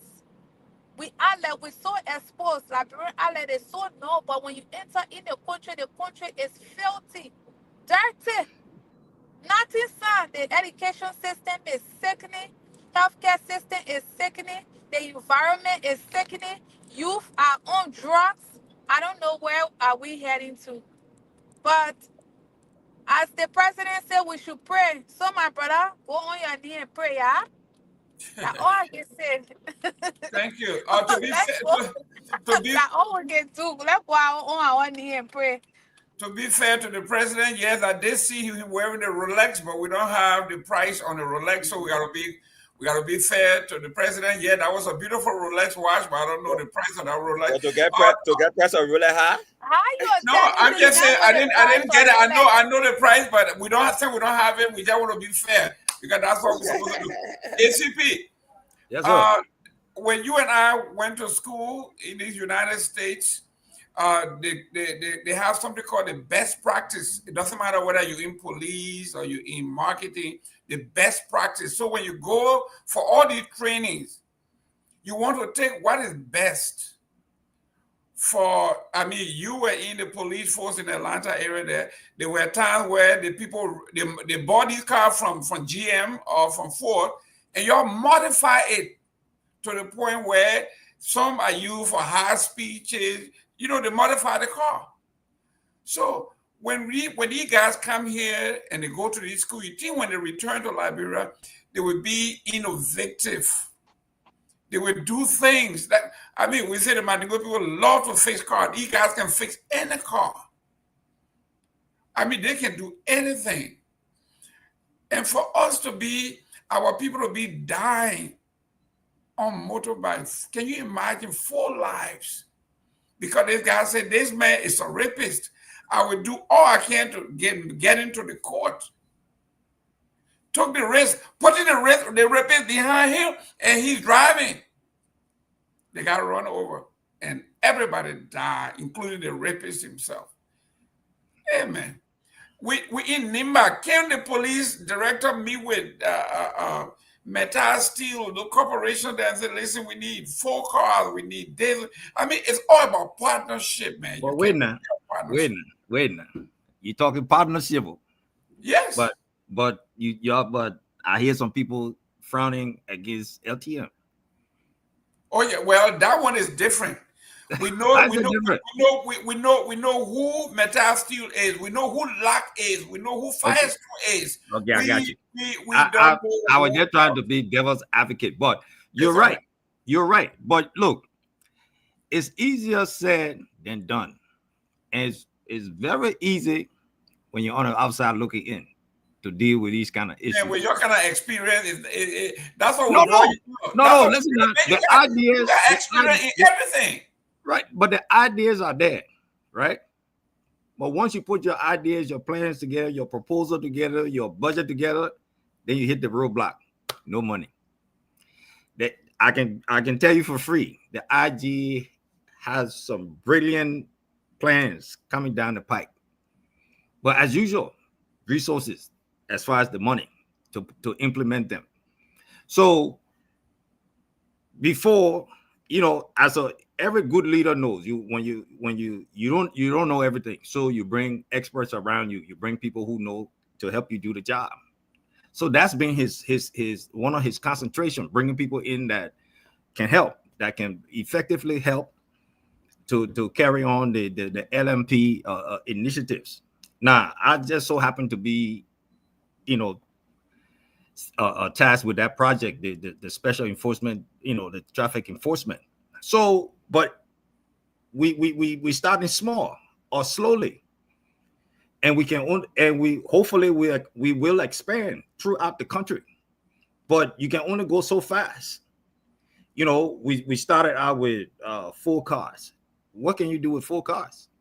By the time you send one ERW road, one stay in town, you send one Broward V Highway, you send one on the Birmingham Highway or the Kakata Highway. What can you do with 4 cars as far as traffic enforcement, speed enforcement? Nothing. Because by the time I'm going one way, you got 50 speeders coming or 10 speeders going the other way. So we need a lot of support, a lot of cars, a lot of officers, a lot of equipment.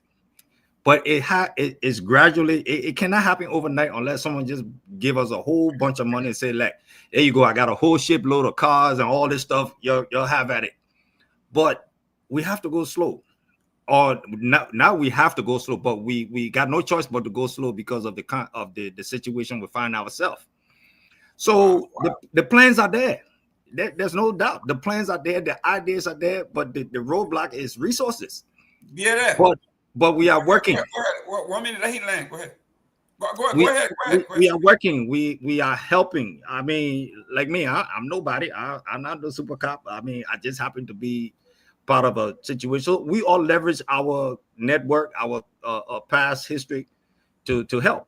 Whether it's training, whether it's equipment, whatever way, the people that we worked for before. So we are constantly, reaching out to people, reaching out to our ex-employers, to help, because and because we left in good standing, so to speak. So the ideas that we bring here, like for instance, even I'll tell you for free now, most of the things they're crying about in Liberia with this traffic unit, I had to introduce, or I introduced, and we run it with it. But that's the best practice. Issuing citation for traffic violations, no matter how small, no matter how large, no matter who you are, whether you senator, minister, keke driver, you violate, you get penalized for the violation. Let me push back a little bit. You're from Atlanta. Have the Yes. Atlanta police ever outsourced their digital and their data to China or Korea or do they do that? No, but I've seen a lot of foreign, like right here in Alpharetta where I live. I went to the motor vehicle to renew my tags, and a whole bunch of Indian folks running that place. That's correct. Yeah, I saw that, a whole bunch of Indian folks run. But listen now, but it's not the, you see, look, it shouldn't matter who the nationality is. We should have safeguard in place, or procedures in place, or policy in place that would protect our data. You know, all those things that we are complaining about should have been put into the agreements. That okay, you running this organization, but this is what we need. This that, and have that oversight and control. Because if they got the expertise, it shouldn't matter where they come from. ACP, real quick, is the police chief conflicted? No, I wouldn't say that. Okay, thank you. But let me make one little point on this driver's license signature. Mm-hmm. What's a signature? It just shows who's the authority for that agency, right? That's all it does. It doesn't give you no benefit. Look at people paycheck got the CEO signature. Does it mean the CEO taking money from the paycheck? No, it's just saying that he's the authorized Mr. head. ACP, thanks for trying, but it's not. Listen now, but on my driver's license, and I look. That one is not. Thank you for trying, but it's just not flying. On my Georgia's driver's license, it has the governor, and then it has the commissioner of, I guess, the transport commissioner or something like that. Got two signatures, including mine. Does it have your boss's signature on there? No, but listen, not like Mr. Peabody said in the beginning. It depends. It should depend on the ACP, thank you very much. You got. Listen, Biere, let me welcome Honorable Namwe. How you doing, there, Chief? Hey, it is great to be with you guys, man. Great, Biere. Yes, sir. When we talk about collaboration and partnership, that's what I do for my entire life with the United Way and other agencies. That's what we do. Recently, Bassa had a success story there when, I tell you what, either Lac or Metascue saw what was happening and they worked something out and they donated 2 pickup trucks.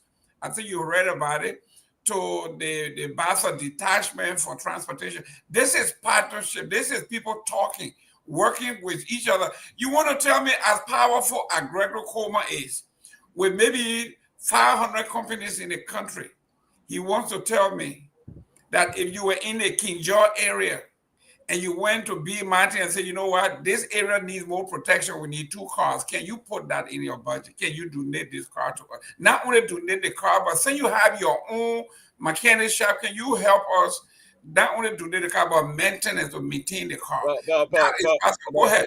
But Mr. Gaiman, there's something you don't even know, that they don't even need to go to these people to beg them for anything, when we got bulk of the police people assigned to these same places. I don't know if you are aware. No. If you went down to B Mountains, you will notice that maybe a whole battalion or 2 of the police situated there. I mean, they live at the site. I thank God the ACP is acknowledging that. If you went to Lac, the police is there. Metal Steel concession area, they got police force there. So the partnership is there. So why do we even need to beg these people when we already have? What agreement did you have with these partners before you send all these police people there? You know, we should have it in the agreement. We can take all the police people that's supposed to protect, maybe they say lives and property of the ordinary man, to be protecting concessionaires. but then we don't get anything out of it. Big companies don't do anything for the police sector. They don't support anything. It took a Ghanaian businessman to maybe who has some interest in Liberia to provide those few police cars that we have. I think the Mahama guy, he provided those maybe 20 or so vehicles that we got across Monrovia. So the police can show all year as to what they have really invested in when it comes to logistics. Because the cars they're using around Monrovia was donated. So what's up with other money that we have in the budget for this same thing? What are they doing with it? Another problem we got in the country is where all the big shots earn bulk of the money. And what we're supposed to do for the ordinary people, we always crying that the country not get money, we not get money. We not get money. But we pay president maybe $22,000 to $30,000 a month. We don't get money. Speaker, pro tem, all these people make around $20,000 to $25,000 a month. We need to reduce this. We're paying $150 US per month in the country, but all the top brass are making serious money. When you check their budget, some of these people, the whole budget for their offices is around $1.5 to $2 million. We need to reduce that and put the money to the real places that we should put the money. Security is very important. I told somebody the other day, if you had maybe cameras across Monrovia, you really think somebody walking on Broad Street would be really intimidated that their phone will be stolen? The next minute, the person who stole that phone, their face will be all on cameras on the police radar. We know that. You're able to run a 24-hour economy. If you did, Ghana just announced a 24-hour economy. The country does not sleep. You can pick up in the night and walk anywhere at 12 midnight and still purchase something. People running 2-3 shifts.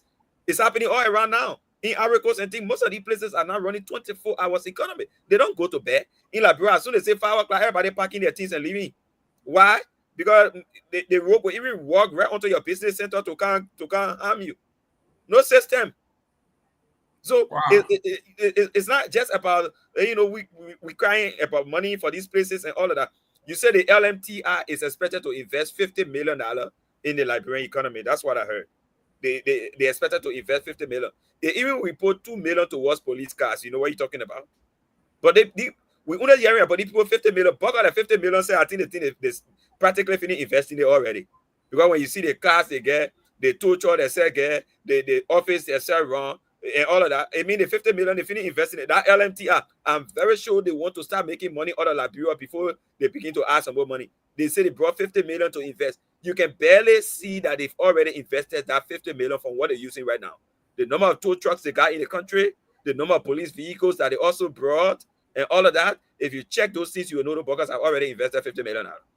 They're not going to invest anything again. All they're going to do now is to wait. When they start taxing people, when they start making people out of the economy, then they start getting some money and put it back. We got to be smart as Liberians. Another thing is that the number of people that are expected to lose their jobs because these people are coming into our market. Over 250 people expected to lose their jobs at the Ministry of Transport. You think why they protest every day at transport? Protest at transport because people are expected to lose their jobs because of this. But why would they lose their job? Because the system, I think they want to digitize the system. So there are some jobs that are supposed to be done that will just be done electronically, and you don't need people to do those jobs. Okay, but what you should have done, I mean, I still to be corrected on that. What you should have done as a country is, before you take the man from his job, you must be finding alternative because he works for the government. You can't just take the man, you're not finding alternative yet, but you want to take the man from his job. If you want to take the man from his job, you must find another route that the man will be able to survive. Yeah. For me, that's my point. Okay, listen. 1 minute. Let me go to Mr. Namwe. Mr. Namwe, we had some serious issues. We talked about the data. Yesterday we talked about Bishop Kotu Brown urges President Joseph Waka to halt dismissal of 300 transport ministry workers. And they went into the detailed part of the contract and all of that. And here we are talking about national security. We are talking about everything that is wrong. For some reason, they are acceptable in Liberia. Yeah, it is good to be with you guys. Let me welcome back the ACP. We had him not too long ago. Thank you for honoring our invitation. And, let me welcome our audience as well. Don't forget to share the show. Let me welcome Mr. Toga Alexander Bearded. I wish he had retracted his allegation against Musa Assembility that he could not come to the U.S. because the last time he was on this very the last time he was on this very platform, why you just say I'm gonna give you all the denial receipts?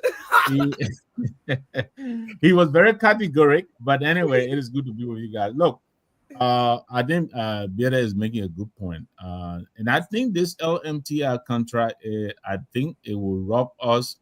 It will stick and stay with us because of what he just said. I think they've expended so much investment into our economy. It'll be difficult. I mean, I appreciate all the moves that have been made. I didn't listen to much of what the ACP said to, I guess, to support, the investment of this group. And so I may speak out of turn here. Now I'll be glad to be corrected.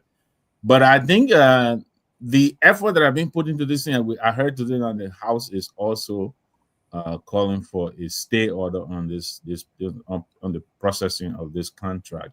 I think a lot of concerns that have been raised. $50 million, yeah, but it got 25 years to be in the country. 25 years, $50 million compared to what they're going to reap within 25 years. That's peanuts. And so, yeah, they're putting the $50 million up front, as a facade to kind of fast track the deployment into our economy. But I think they should be checked. From all that I've read about this company, I think it should not be allowed to go ahead. I think there are competent Liberians who can do what they're offering. We need to find a way. Yeah, I heard a report about the transport ministry being untrustworthy and all of that. To what extent it is true or not, I don't know. But the point is, we are taking some very serious, sensitive, and sometimes even statutory functions away from our government and outsourcing it to foreigners. I think that's wrong. That's wrong. I came on and I heard the ACP saying it's just a signature. Well, why is my signature not on that contract? If it is just a signature, I should be able to get up and sign it. I think he's trivializing what is a real major problem that is going to confront us here down the road. I think Coleman signing that thing says a lot about his interest in this contract. It's not just a signature. It's not just a signature. So I really hope he will retract that, because there are a lot of concerns that have been expressed about how tight in this IG seems to be with this company. And I had a license in Liberia before I came here. I don't remember any time that I had to go to the police station or have the police IG sign my license. So it's not just a signature. I think the things that are being alleged here, his signature being there in some way, it's affirming most of what is being saying, that he has a vested interest in this. Some of the workers from the Ministry of Transport come here and openly expressed. They said they have the receipts, like my brother is saying here. So I will yield there. I hope you had also talked about, his apology to the lady, prior to even the investigation starting out. If you have talked about it, then that's fine. But I hope you. I can address that too, but we can get to that later. But okay, look, let me on a serious note, let's talk about this LTM for a minute. Now, I understand all the grievances being raised, but those things should have been thought about and put into the contract before. Who should have put it there? I mean, all the sides that were involved, all the Liberian side, it says a Lebanese company, all the people involved. I mean, that's why you do, including the police chief. Well, I mean, if the police chief is representing the police department, yes. I mean, everybody should. What's that? That Ministry of Justice, Ministry of Transport, even the House. Everybody should have looked at this long term, short term, and put all these things in place. Because you can't wait till the thing start, then you go back. Oh, we don't want a Lebanese company. You should have said that from the beginning, and then not let it go forward, and say, look, this is what we need. We need a Liberian company to take, perform these kind of functions. Okay, now we're not past that point. They started, but one of the things that baffles me or really saddens me is we place a lot of emphasis on money. Those people that died today or yesterday, go ask their relatives if they're concerned about money, or they rather have their relatives back. So, with that being said, I can give you plenty, and you guys hear the news, all the accidents we have, all the accidents. My take is strictly professional, technical. I could care less who's running it. If LTM has provided, and when I say me, I'm talking about my team or the LMP, with vehicles to do our job, with motorcycles to do our job. We even got bicycles. We even trying to formulate a bicycle unit where we have bicycles in the community policing. They provided about 7-8 tow trucks, which we never had. So you guys have heard the noise because we've been on the street battling vehicles violations, speeding, unsafe vehicles. I mean, we've been doing it. You hear all that, and that's why a lot of the protest is about, because we issuing people tickets for violations. We are finally enforcing the law. A lot of our problems have been non-enforcement. You can't effectively enforce traffic, conduct traffic management from checkpoints. You have to be up and down the streets. Okay, real quick, Mr. ACP, real quick. You said, as far as you are concerned, you care less who gets the contract. How can you say that when lives and security and everything, you say you care less? But yes, I'm talking about, as far as talking about nationality. I just want you to be professional and provide and benefit the country. If you look at the licenses that come from the MOT, I can't tell you the number that we've stopped people. They faded.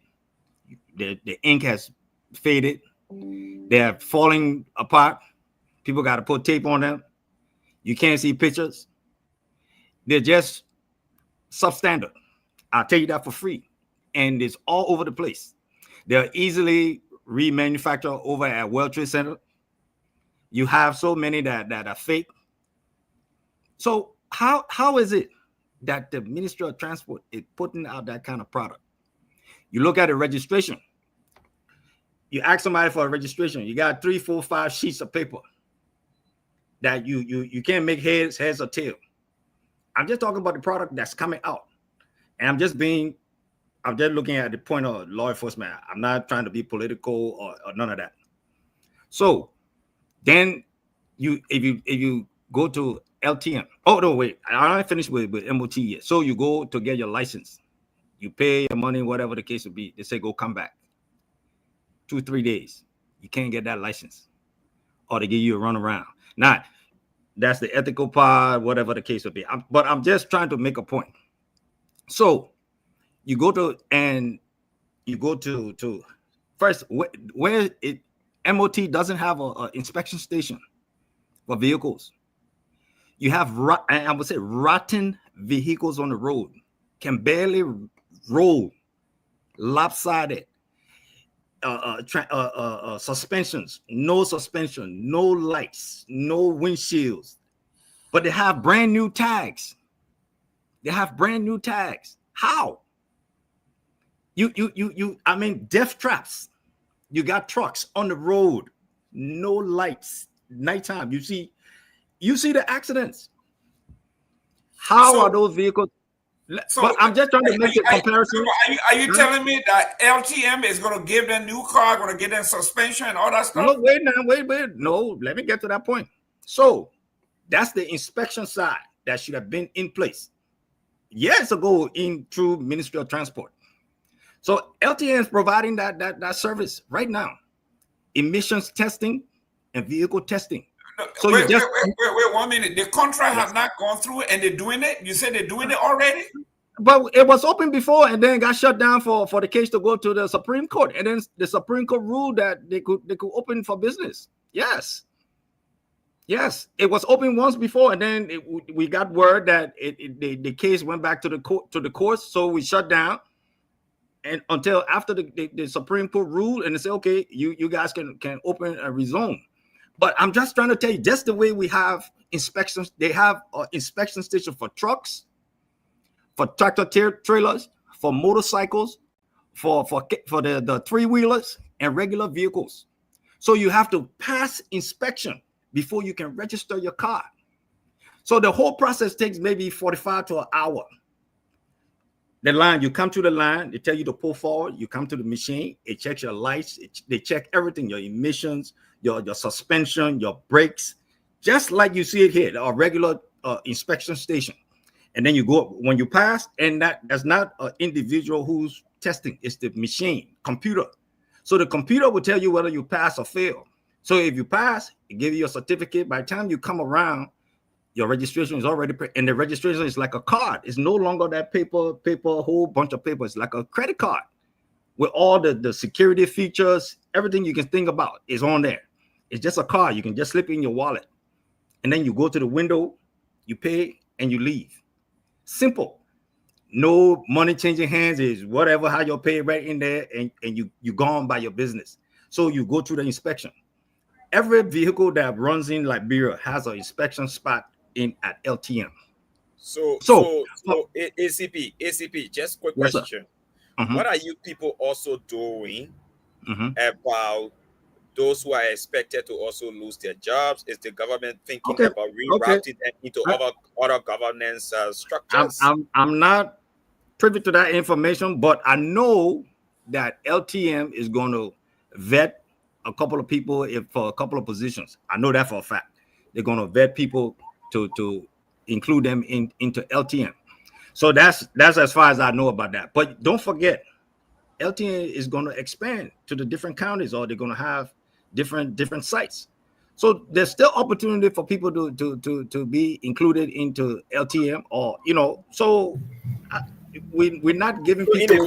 In the meantime, if the man is on government's payroll and you're expected to remove him because, like you're saying, just as you're narrating, you're saying this system has been digitized, computer doing everything now. So technically, the fact that computer doing those things that ordinary people should be doing, it means those people will definitely. No, you cannot. What are you doing now so that these people can get job while your machine's working? Wait. You cannot. A man cannot inspect you cannot inspect the vehicle without the computer, without you. There's no way you can do it. So there's Ministry of Transport has not been inspecting no vehicle. I can tell you that. None. They've only been inspecting documents. No, I know that one. I know that for a fact. Right? I want to know that for a fact that the ministry has been doing. Okay, but let me ask you something. Me policeman right now. One minute, ACP. Mr. Namwe, let me welcome Mr. Sefa Diggs. How you doing, Jerome? How you doing, rest of the panelists? Have you been following the conversation? Yeah. I've been following it. Okay, great. Now, let me go to Victor here. We are talking about transportation. We are talking about data.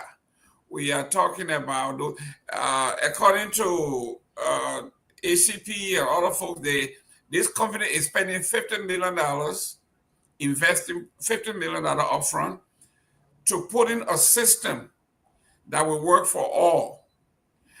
And the name all that it will do. If we have all of these, we know what it is.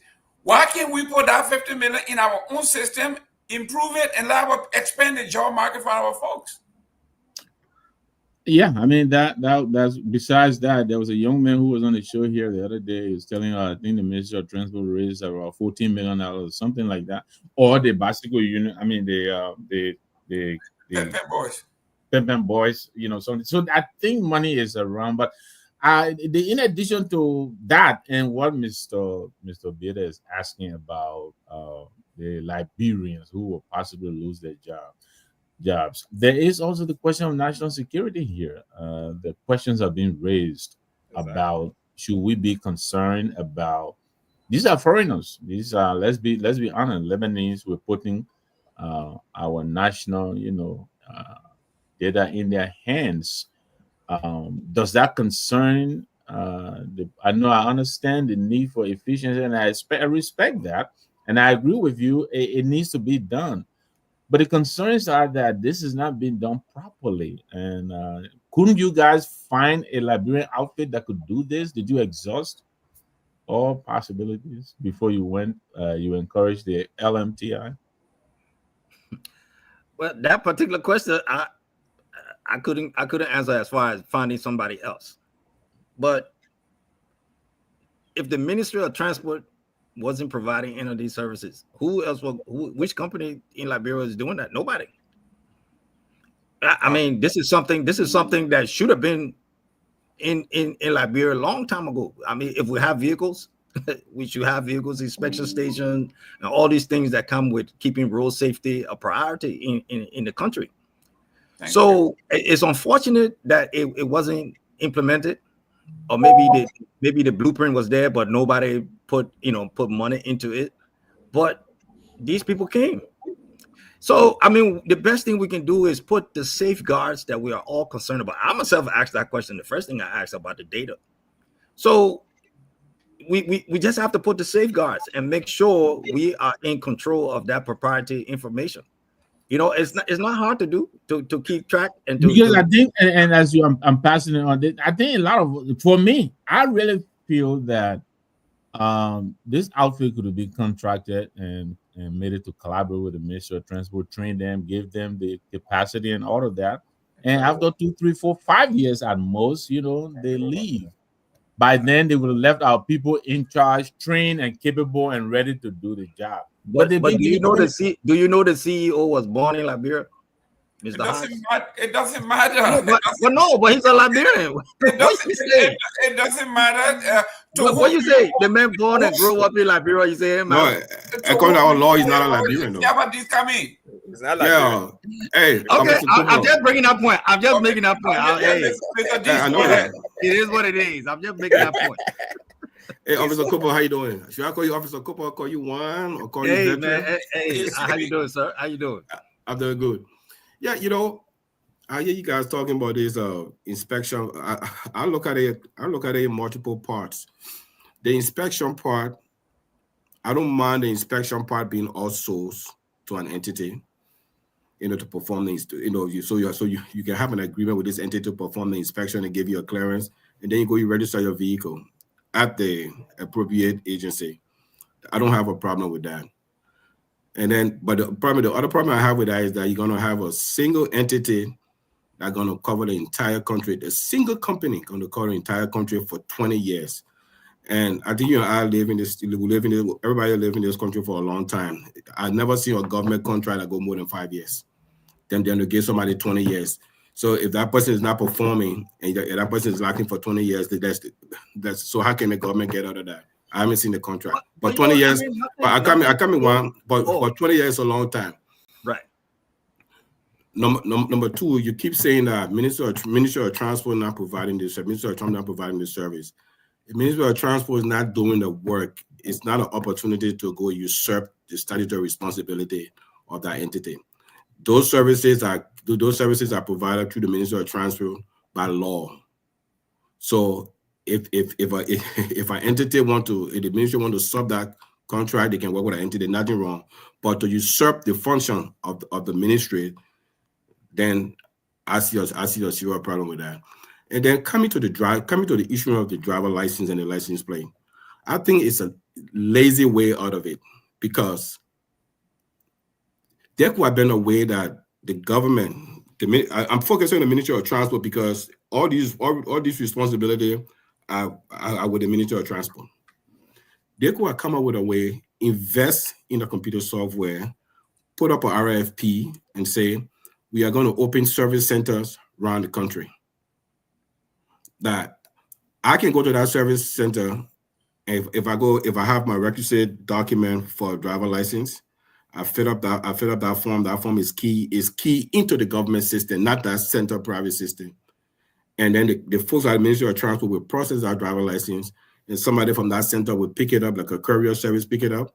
And I will get a text message, I will get an SMS message saying my driver license is ready for pickup. And then that could be David around the country. Then you empower Liberians, but you take this thing and give it to one individual for 20 years. And so that's the problem we have in that. One individual for 20 years, and the system that is being used is going to be built by him. It's not the government system. So he's the first custodian of government data. And that's the problem right there. I rest. Right. I mean, you all look, everybody got legitimate points. Everything can be modified. I don't care, contract, law, everything can be modified. Anything done by human beings can be modified. So people can go back to the drawing board, come put heads together, and have a happy medium. Because I mean, you know how the things were done. You know how they were done between whatever time these guys came into the country up to now.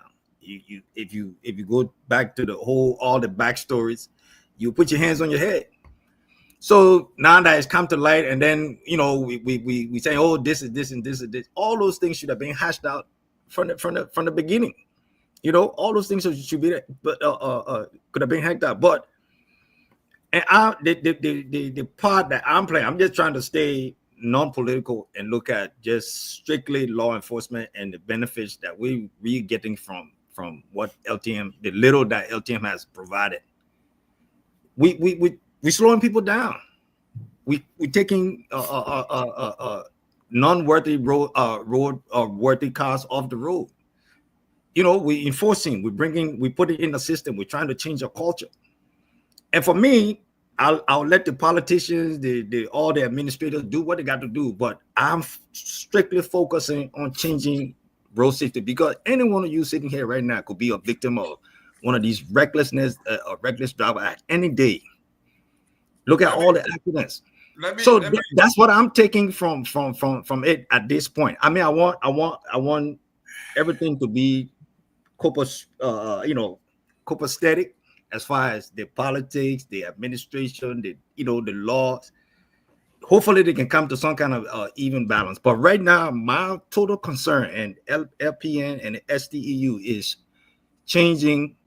cutting down on some of those accidents, unnecessary accidents, public safety, changing, helping train some of our drivers, providing proper training, and all those things are in the pipe. Bringing workshops for drivers.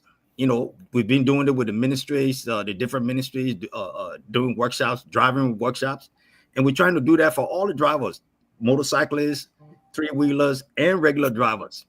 So those are the things that we're concentrating on while the politicians fight. But the main thing is trying to cut down on lives being lost on the streets.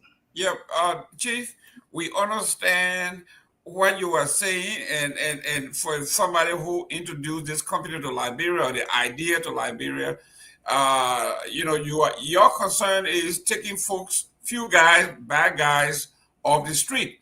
But 5.5 million people, our life is being given to somebody outside of the country. I don't want to be walking in Amsterdam, going through the system to find out that another Jerome Gimel had just gone through, and they want to know which Jerome Gimel am I, and I'm being held until they can vet me or go through the system. These are legitimate, and I will read this to you because this is another 25-year fiasco.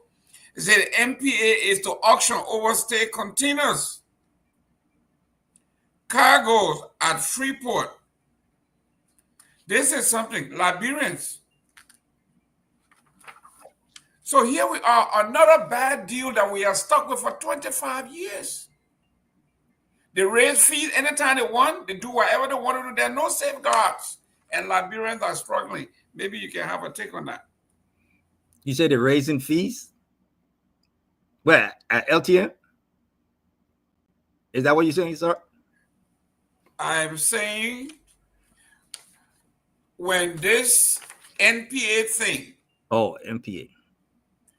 When this contract was being signed, we had the same thing. They were saying it would be efficient, they would do this, and today Liberians are struggling. They raise fee at will. There's no safeguards. You can opine on it. Okay, so I got an office out of LTM. That's where the STU runs out of LTM. So we are some of the safeguards in place as far as, I mean, you talk about fees.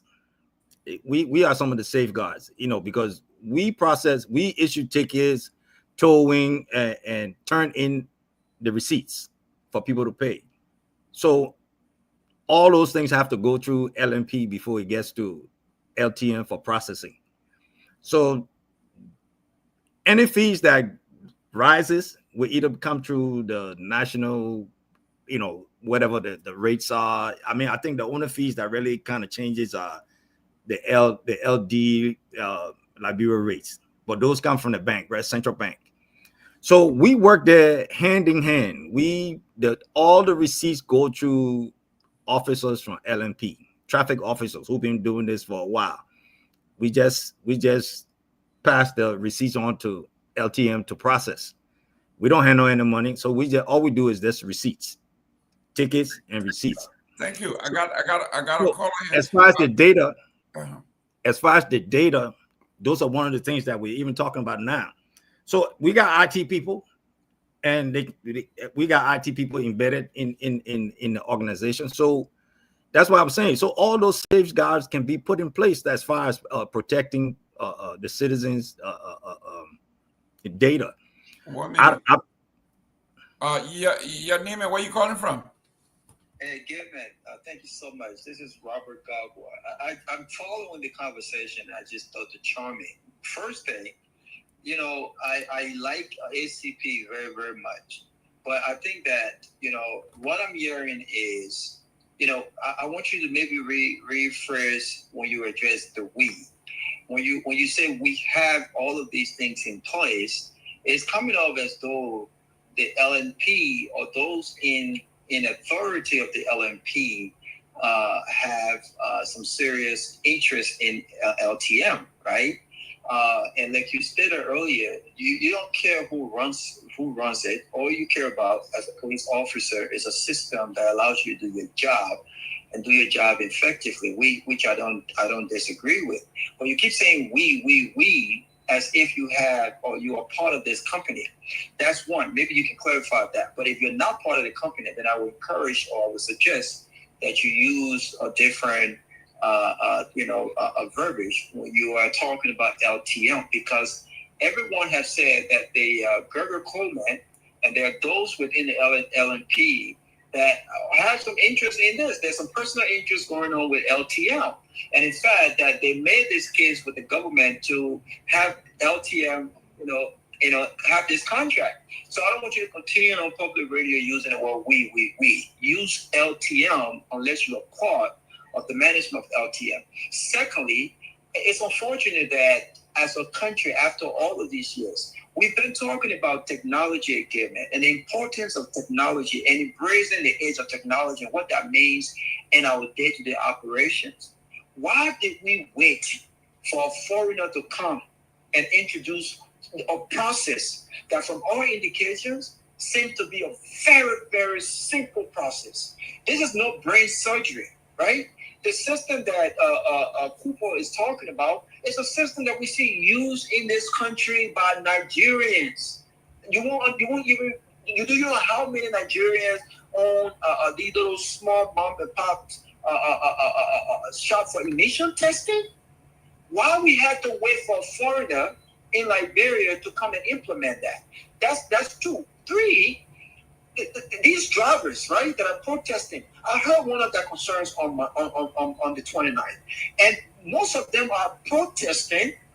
And this whole traffic management thing, to go back to the transport ministry, because the transport ministry over the years has proved to be inept. That's just the fact. They're talking about getting multiple traffic violation tickets for the same infraction. Of course, you will get the same thing, because if people pull you over for a traffic violation, right, and you have a court date, whatever the case is, it's up to you to go ahead and take care of that. If you don't have lights and you need 2 hair lights and you got a ticket, the next 2 days you're still driving around with the same 2 hair light. and another police officer cut you with the same two-hair light. What do you want them to tell you? You want them to say, hey, wait until you go to court first? No. Until you prove to be responsible and do the right thing, you will continue to get those traffic infractions. And this is the issue. The issue is competence versus incompetence. The LTM, though, there are many issues with regards to this contract. And I think that the government, again, has once more proved that, we are incapable of handling our own business. And a foreigner have got to come and do it. But they proved to be effective. We got to change the way we do things. And a lot of these drivers and these folks are not used to traffic violations. They're used to just driving recklessly. They're used to driving with no headlights. They're not used to structure. So now that they're being held accountable for their actions, they don't like it. So they're saying, no more LTL, let's give it back to Ministry of Transport. Well, you give it back to Ministry of Transport, we go back to square one. So we have to find a fine line here. I think what this traffic management thing is doing, I think it's right. The question that remains is, could we find Liberians? Could we find Liberians to have done this rather than giving it to a foreign company for all of these years? Could we find Liberians? And the answer is very simple. Yes, we could. We just don't trust ourselves, and we don't support each other. I mean, this is just the reality. But it's a sad reality. Thank you very much. That was Robert Garguah from the closing argument. Usually, Mr. Gimen. Yes. Mr. Gimen, I don't want to come in ready. I mean, we want to go to the line. Yeah, go ahead. Yeah. Yes, so, I tend to even agree with Robert, because the first thing is all we needed to do was basically to retweak what the MDMC owned by Mr. John Uboti, a Liberian, was doing. This thing is basically about self-interest, it's political. I know the ACP may not maybe get a full understanding of the political aspect of it, but it is indeed political, because there are people in the system who feel that Mr. Uboti has aligned himself before with the CDC. They've come to power and they think that Mr. Uboti should leave the management of the sector. Mr. Uboti has managed this sector for decades. He's a Liberian, all right? And we're taking him out of business to give it to a Lebanese friend. Let's be frank and say to the Liberian people what it really is. Is it because of his alignment with the CDC? Is it because he worked with past administration? Is that why we're targeting him? Okay? If there were anything that we could do differently, could we retweak the system? Look, these are the lapses. Like Garguah said, these are the lapses. These are the things we want to add. These are the additions we want to make.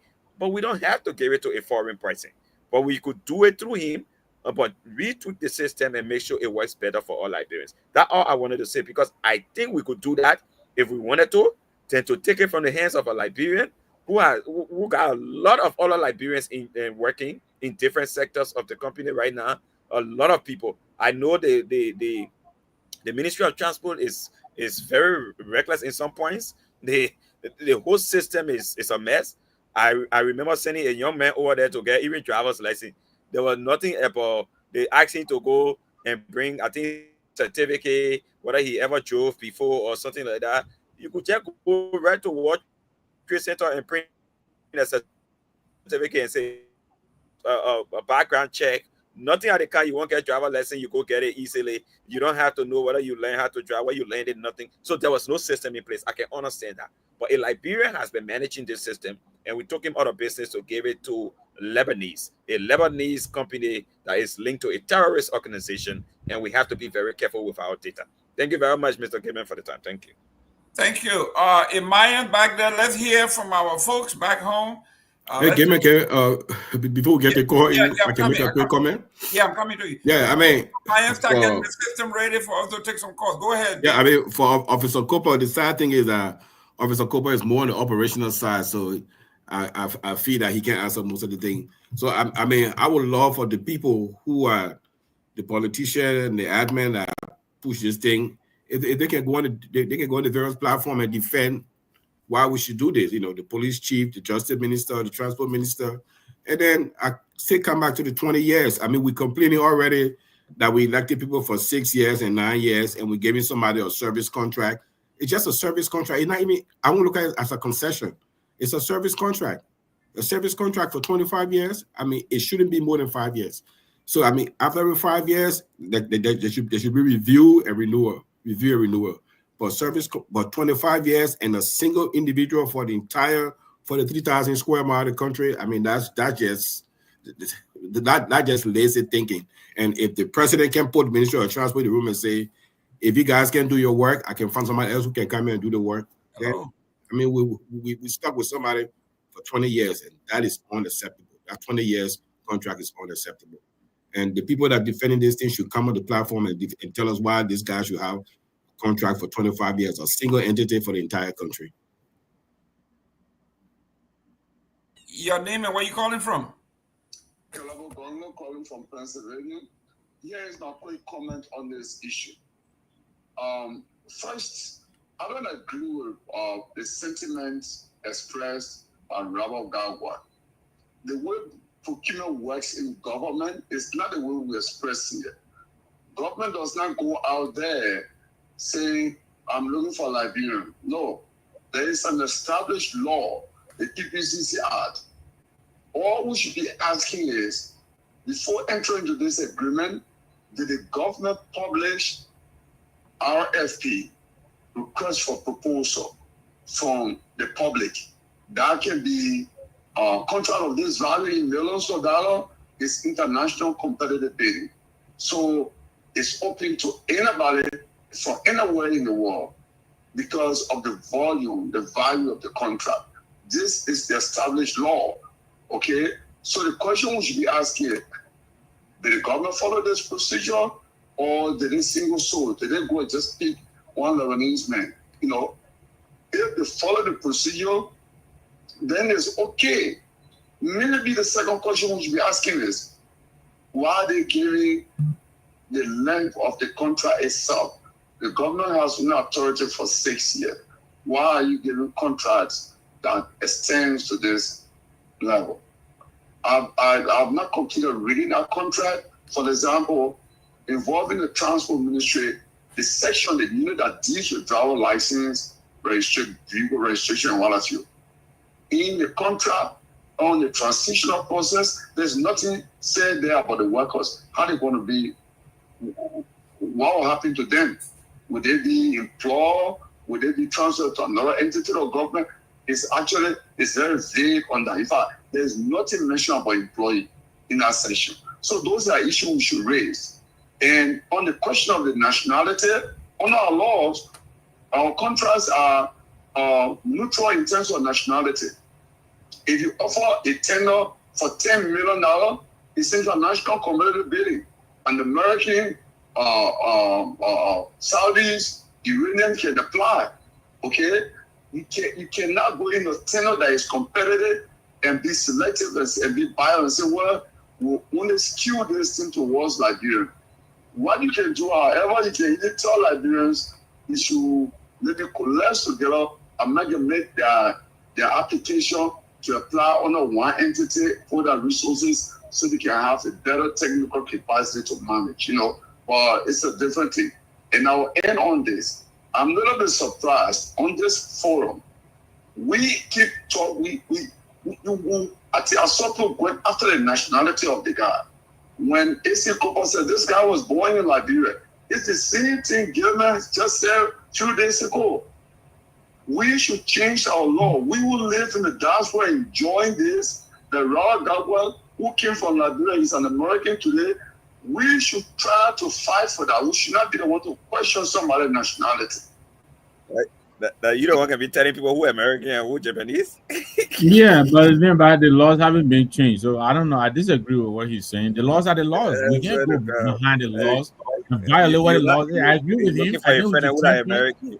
Yeah, until that law is changed, it is a law. So I don't understand what the argument is. But let me say this. He talked about the security concern that we're all expressing here. Our system right now is so fragile, you understand me, that we can be infiltrated very quickly. And this is, you're talking about national security. We're putting this in the hands of people who have loyalties to other countries. You know, you and I are Liberians. We know our Middle Eastern brothers and sisters. You know, their loyalty is never to Liberia. You know that. So I'm shocked that you're talking the way you're talking. You're very informed, but I disagree with you. I think that, look, if our people do not have the capacity, we need to reinforce our people. Our people should come first in this kind of matters. When are we going to create a middle class in Liberia? You're making your own farm over there. You just applied for a grant at the Ministry of Agriculture. You never got that. And you were upset about it. And then you're going to come here and tell us we shouldn't express disgust and angst about the fact that an entity that is not Liberian is being given a contract that a Liberian could have done. And not only that, for 25 years. You and I will be gone when that contract is still in force. So, you're talking on both sides of your end. I disagree with that. But let me say this to the ACP as I'm passing it on. I listened to most of the complaints that he made against the Ministry of Transport, and I think they are legitimate. It just reinforces the fact that this contract was influenced by the police. They've had a lot of grievances with the Ministry of Transport, giving all the complaints that he gave, which are legitimate. But I think the process that they're trying to use to correct this process is wrong. And I think Gregory Coleman, I believe now, given what he just said, it is really vested in this thing, not only because he wants efficiency on the streets of Liberia, but his motivation has to be financial. Because he said nothing about this. All of these that we're talking, I haven't heard Ellis Tyler either. Where are they in these discussions? So the ACP is concerned about safety. We are driving the streets of Monrovia. We're all very concerned. But by the same token, we have to balance it out. It can't just be because of one thing, and therefore we can give it to any and everybody, because that's what he seems to be suggesting here. I understand you want to balance it, but you also have to empower our people. That is what we're talking about here. And I know he gets the point, but he's sidetracking it. But listen to this though. When we talk about, you talk about saving our streets and making our streets secure. How secure can our street be when you have terrorists at the airport, you have terrorists at the seaport, you got these people with because even if you are Liberian, okay, and Mr. Pierre can bear me out on this one.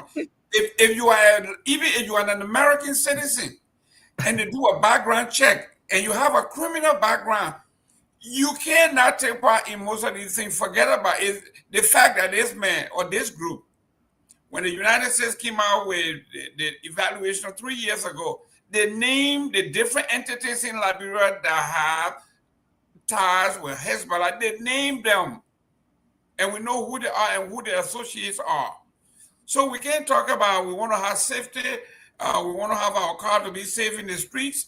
But we have our airplanes coming in with equipment and everything else from foreign countries, and we say, this one here. Okay, if you are Liberia citizen, Mr. Give, you can't go that route now. Say no, I'm going that route because but if wait you are now, since you got a criminal background, you should now hold. But listen now, okay, when was the last how you call it thing attack in Liberia? Oh. The last Hezbollah attack in Liberia when? Are you never right? But I can give you no. Let me say this about Hezbollah attack. What people die on the road now? Hold on a second. You don't. No, that's my concern. Okay, no, let me answer you on that. First of all, the West African region, right? If you notice right now, you can know that terrorism is creeping right into our region. That's from true. Mali to Burkina Faso to even as close as Sierra Leone, Nigeria. Places. Here's another thing. The Hezbollah thing, for example. Look, there have been a series of reports that Liberia is more like a safe haven where people come under pseudonyms and they operate from there. That's why you will see right in Liberia, you have businesses owned by Lebanese as ordinary as even a barber salon. As ordinary as a Kobo shop, they run it there.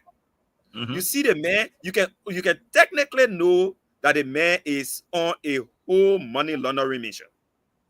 You can technically know.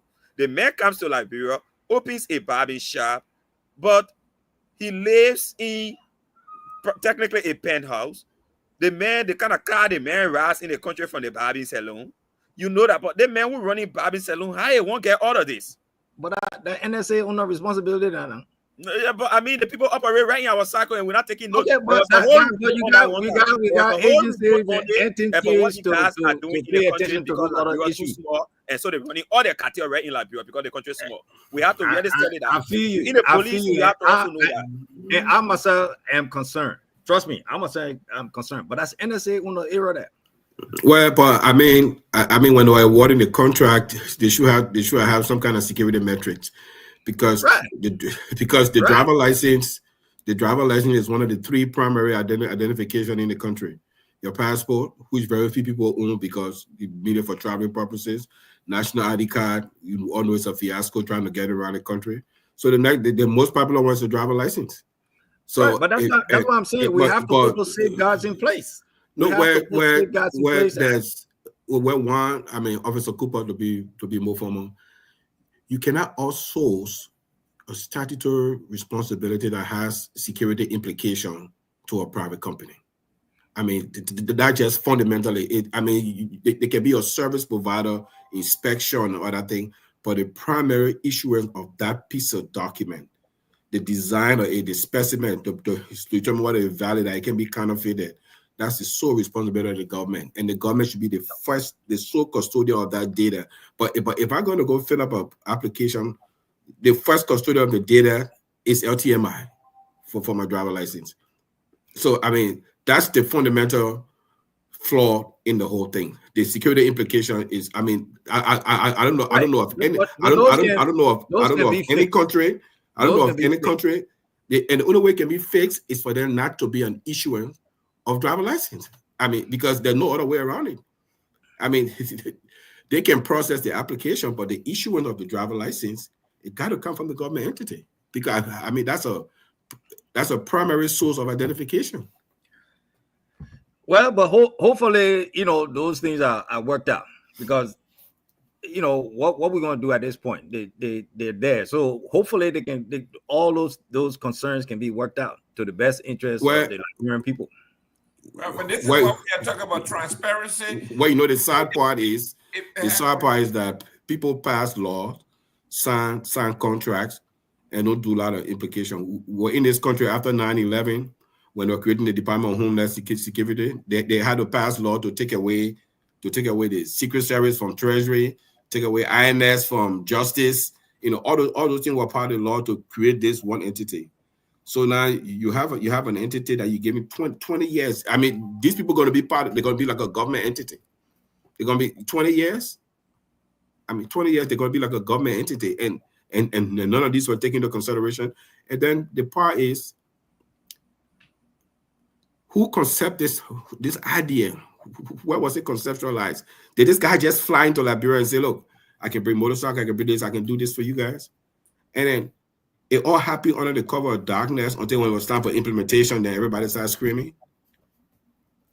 I mean, I'm just throwing it out there. I'm not. No, I understand. I mean, it just because sorry, Siafa, these guys have been around long. They just been trying to find the right government that they could strike through. Because they've been around. It was not accepted from Ellen's time. They've been around. These ideas were not accepted from Ellen's time to the Weir's time until now. They've always been trying to fit in. It hasn't been working for them. Yeah. It's not today. They've been around long. Those vehicles you see them using today have been around long, parking somewhere in Monrovia. Those police vehicles you see them using. It's not today. Exactly. It's not today. And so why? I mean, why all of a sudden? I mean, trust me, they have a part to play. They can help you with your traffic enforcement, like in towing service, impound lot. And they can tow the car on the spot and take it there, and that car won't be released until that person pay the money and they get it, and they get their share, and the government get the other part, the police get the other part of the revenue. I mean, they have a part to play. The inspection part, to determine war-ready vehicles, they have a part to play. But the issuance of a national identification in the form of driver license, that's one, and then the length of the contract, that's the other part. But they do have a part to play. You don't have a part to play. Well, those things can be worked out. Those things can be worked out. I mean, nothing is written. Nothing that's man-made cannot be modified. So hopefully, everybody involved, everybody concerned can work something out. But the one of the most concerned, because you lose your life, it don't matter what kind of revenue you get in your country. It don't even matter. So at this point, we need to be. Y'all need to keep pushing support for us. And the guy, he said, I shouldn't use us. But when I said us, my friend, I was talking about the police. Yeah. When I say I will not talk about LTM. When I say us, I'm referring to the police. I don't use I. I never use I. It's always us because I'm part of a team. But this is what I can say as far as my responsibility working with LTM. As far as taking care of the police officers, making sure they're properly trained, making sure they're properly resourced, and taking care of the folks on the street. So those are the things that I would push and make sure we get it to the maximum. Whatever LTM is supposed to ride the LMP officers that they're working with, that's my goal. Make sure our officers are benefiting, the citizens are benefiting as far as safer roads, So we will work hard. We'll work hard and make sure that LTN is living up to its a responsibility as far as when it comes to the Liberian police and its initiative, traffic initiative. I mean, God, that's my lane.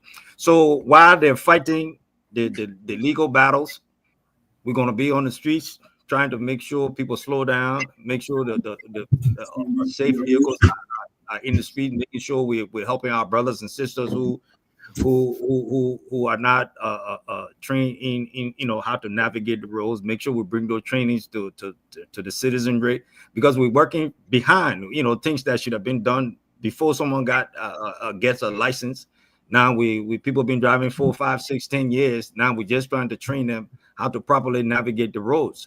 So while we're there, we're going to work our butts off, to try to change these things around, try to change the driving habits, try to change the driving culture, in the republic. So we hope we can get the cooperation and the support. I know it's going to be hard. Change is hard. Issuing one man 3 tickets when you stop him is a shock. But for us to get that change, we have, somebody have to be hard nosed, and that's where I come in. Right. I understand. I feel for you, but if you don't want a ticket, you have to not violate. So, Mr. Nyenwolo, you can call me on 772-940-871 if you want to make a Officer Cooper, I didn't get ready to leave.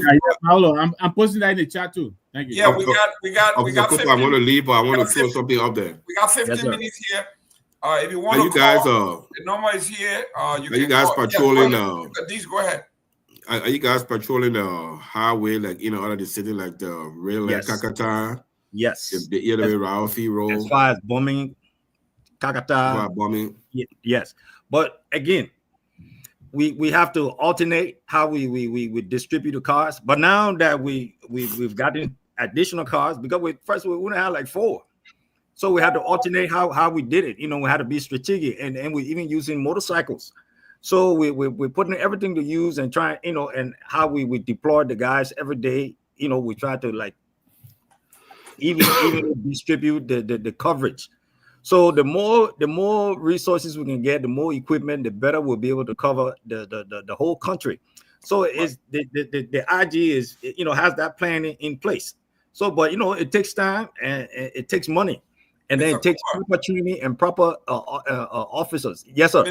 Mr. Cooper, the reason I'm not buying some of the stuff you're saying is because I respect you. You and I live in this country. I'm a community organizer like you. When these things are happening, we have something called a charrette, where we go and tell the community, this is what we're going to do. This is how it's going to be done. This is what it costs to. These are the changes that are coming. And community have an input. That's community security, community police. You came from this. You were trained this way. You didn't do any of this. All of a sudden, you're telling us it's already done. They spent $50 million already. They will correct it. I mean, how is it feasible that somebody will spend $50 million, you're giving all the contract, then you say now we will fix it, you're giving the support. I mean, this but is look, some of you guys, we from the diaspora, we are the product, we know what to do and we don't do it. Listen, no. Let me tell you, I came in 2019. This thing was already there. When I first got introduced to LTM, they showed me the warehouse with all these things sitting there getting rusted. I was scratching my head. I said, "Well, what happened?" And so they kind of brought me up to speed. So, look, I don't like to place blame, but the people before us, way Ellen time, whatever time that these people first came, they are to blame.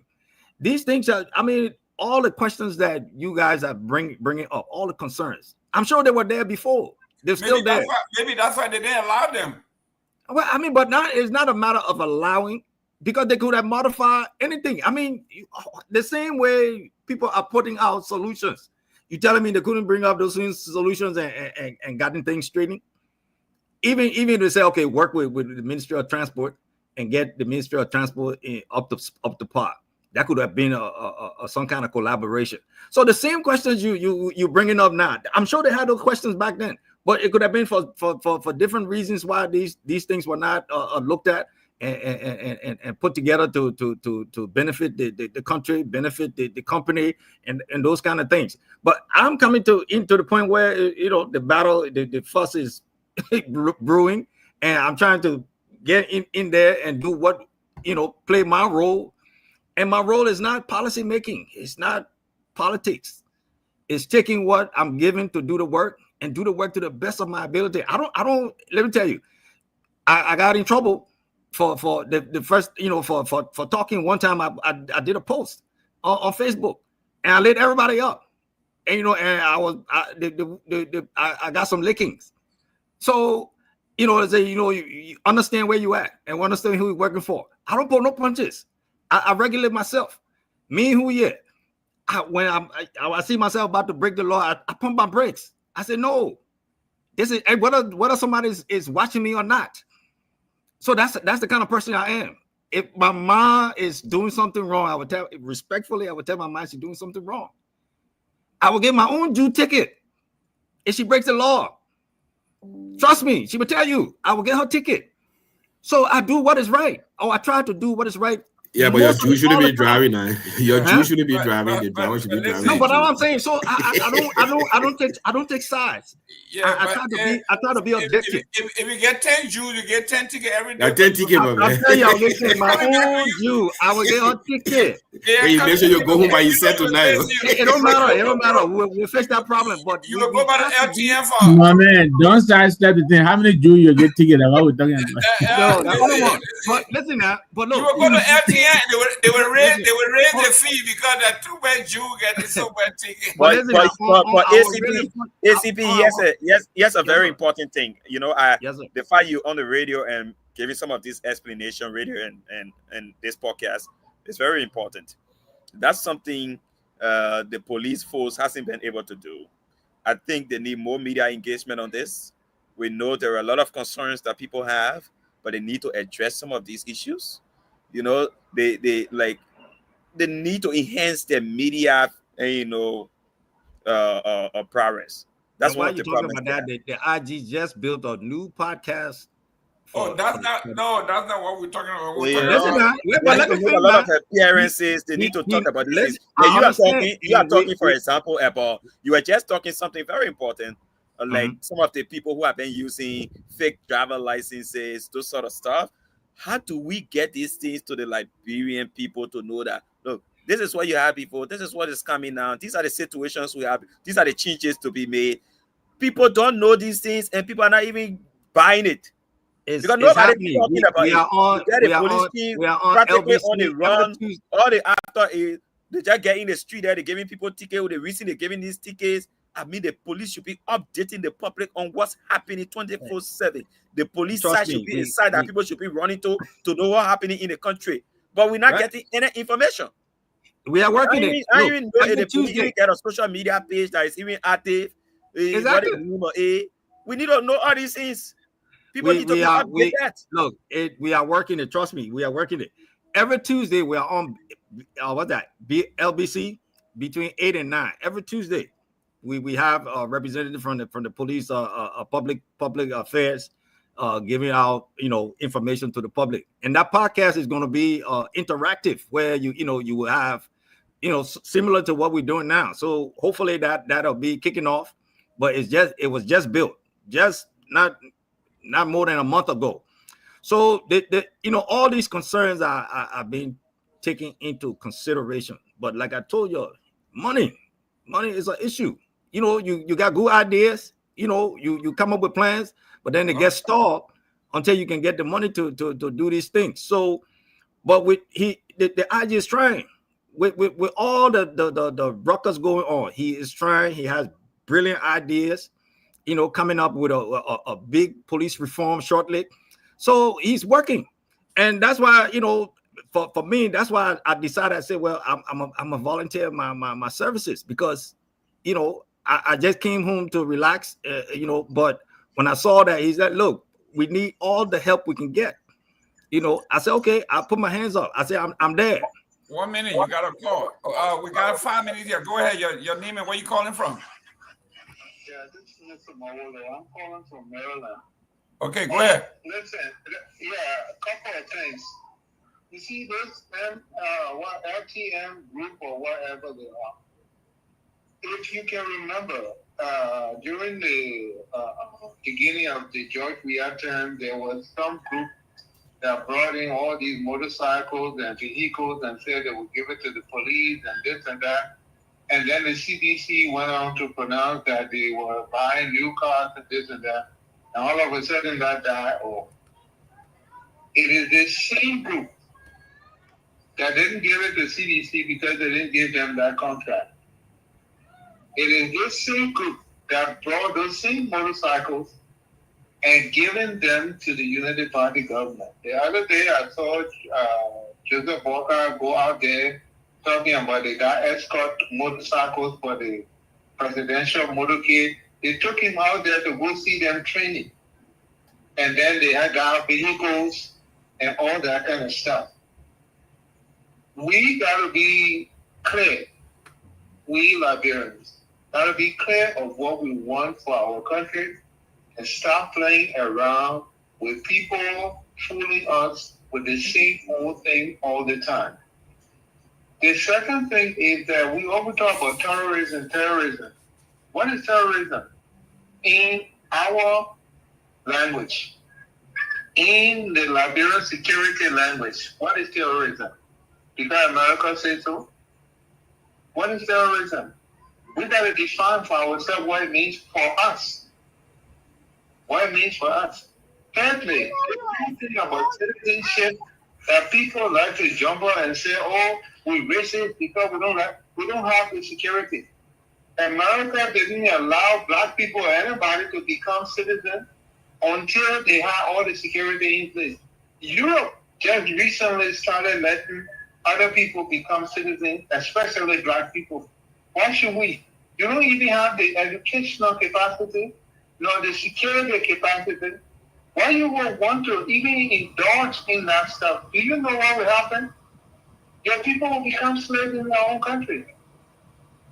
So I think those are my points, and I think the government has taken money from these people, and that's why they're pushing this thing.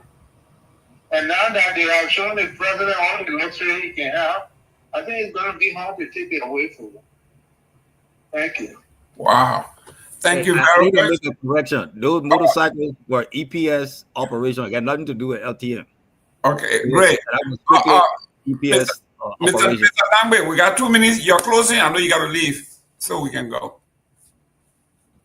Yeah, thank you very much, Jerome, and thanks to ACP Cooper for always making time. Thank you, Mr.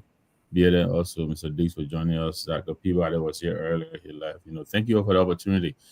Look, I like his the ACP's openness to this. I know he has admitted that he agrees some of the things that are wrong with this contract could be changed. Some of it predated his coming into the police force, and I get out of that. But I just hope that he will help push internally, because there are now a lot of there's a lot of pressure now externally that's trying to either completely kill this service contract or modify it. I understand the concern of the Liberian National Police for safety and also for efficiency, and I appreciate all of that, and I think they should push for those things. But like I said, they have to try to balance those out with helping Liberia develop the middle class. I think this is something that could have been given to a Liberian entity. I hope that has not been taken off the table completely. But this company, hopefully, this contract could probably be modified to the point where, they could probably work with a Liberian entity or work with the Ministry of Transport and reinforce their capacity to get them to the level that they want them to be. But I think taking it and giving it exclusively to this entity, I think it's not the right way to go. But thank you tonight for the opportunity. Great. Biret. Yes, thank you, and thanks to everybody. Thanks to the ACP for affording us the time to interact with him. I mean, somebody was, I think one of the callers was talking about this whole thing about terrorism. We have to understand that we live in a global community, and we have our key ally, the United States, for example. If they see a specific group as a terrorist organization, and that group is technically trying to work with us, that should be of concern to us. That should be of concern. It's not whether Liberia sees those people as terrorists or not, but we work with people who are investing millions of dollars through maybe companies that write support to our budget, whatever way. And if they see our partners to be people connected to those same sort of institutions, that should be concerning. And I think that's what we talk about. So in this thorough investigation, like the ACP was saying, we have the NSA and all of that, they got to be on that. Because they say where there is smoke, there is fire. If you keep hearing from time in time, or why you think Ellen Johnson Sirleaf, as sophisticated as she is, she did not accept this deal. The George Weah time, it has some hitches along the line. There should be some intelligence provided on these sort of things. You can just come and run into them like that.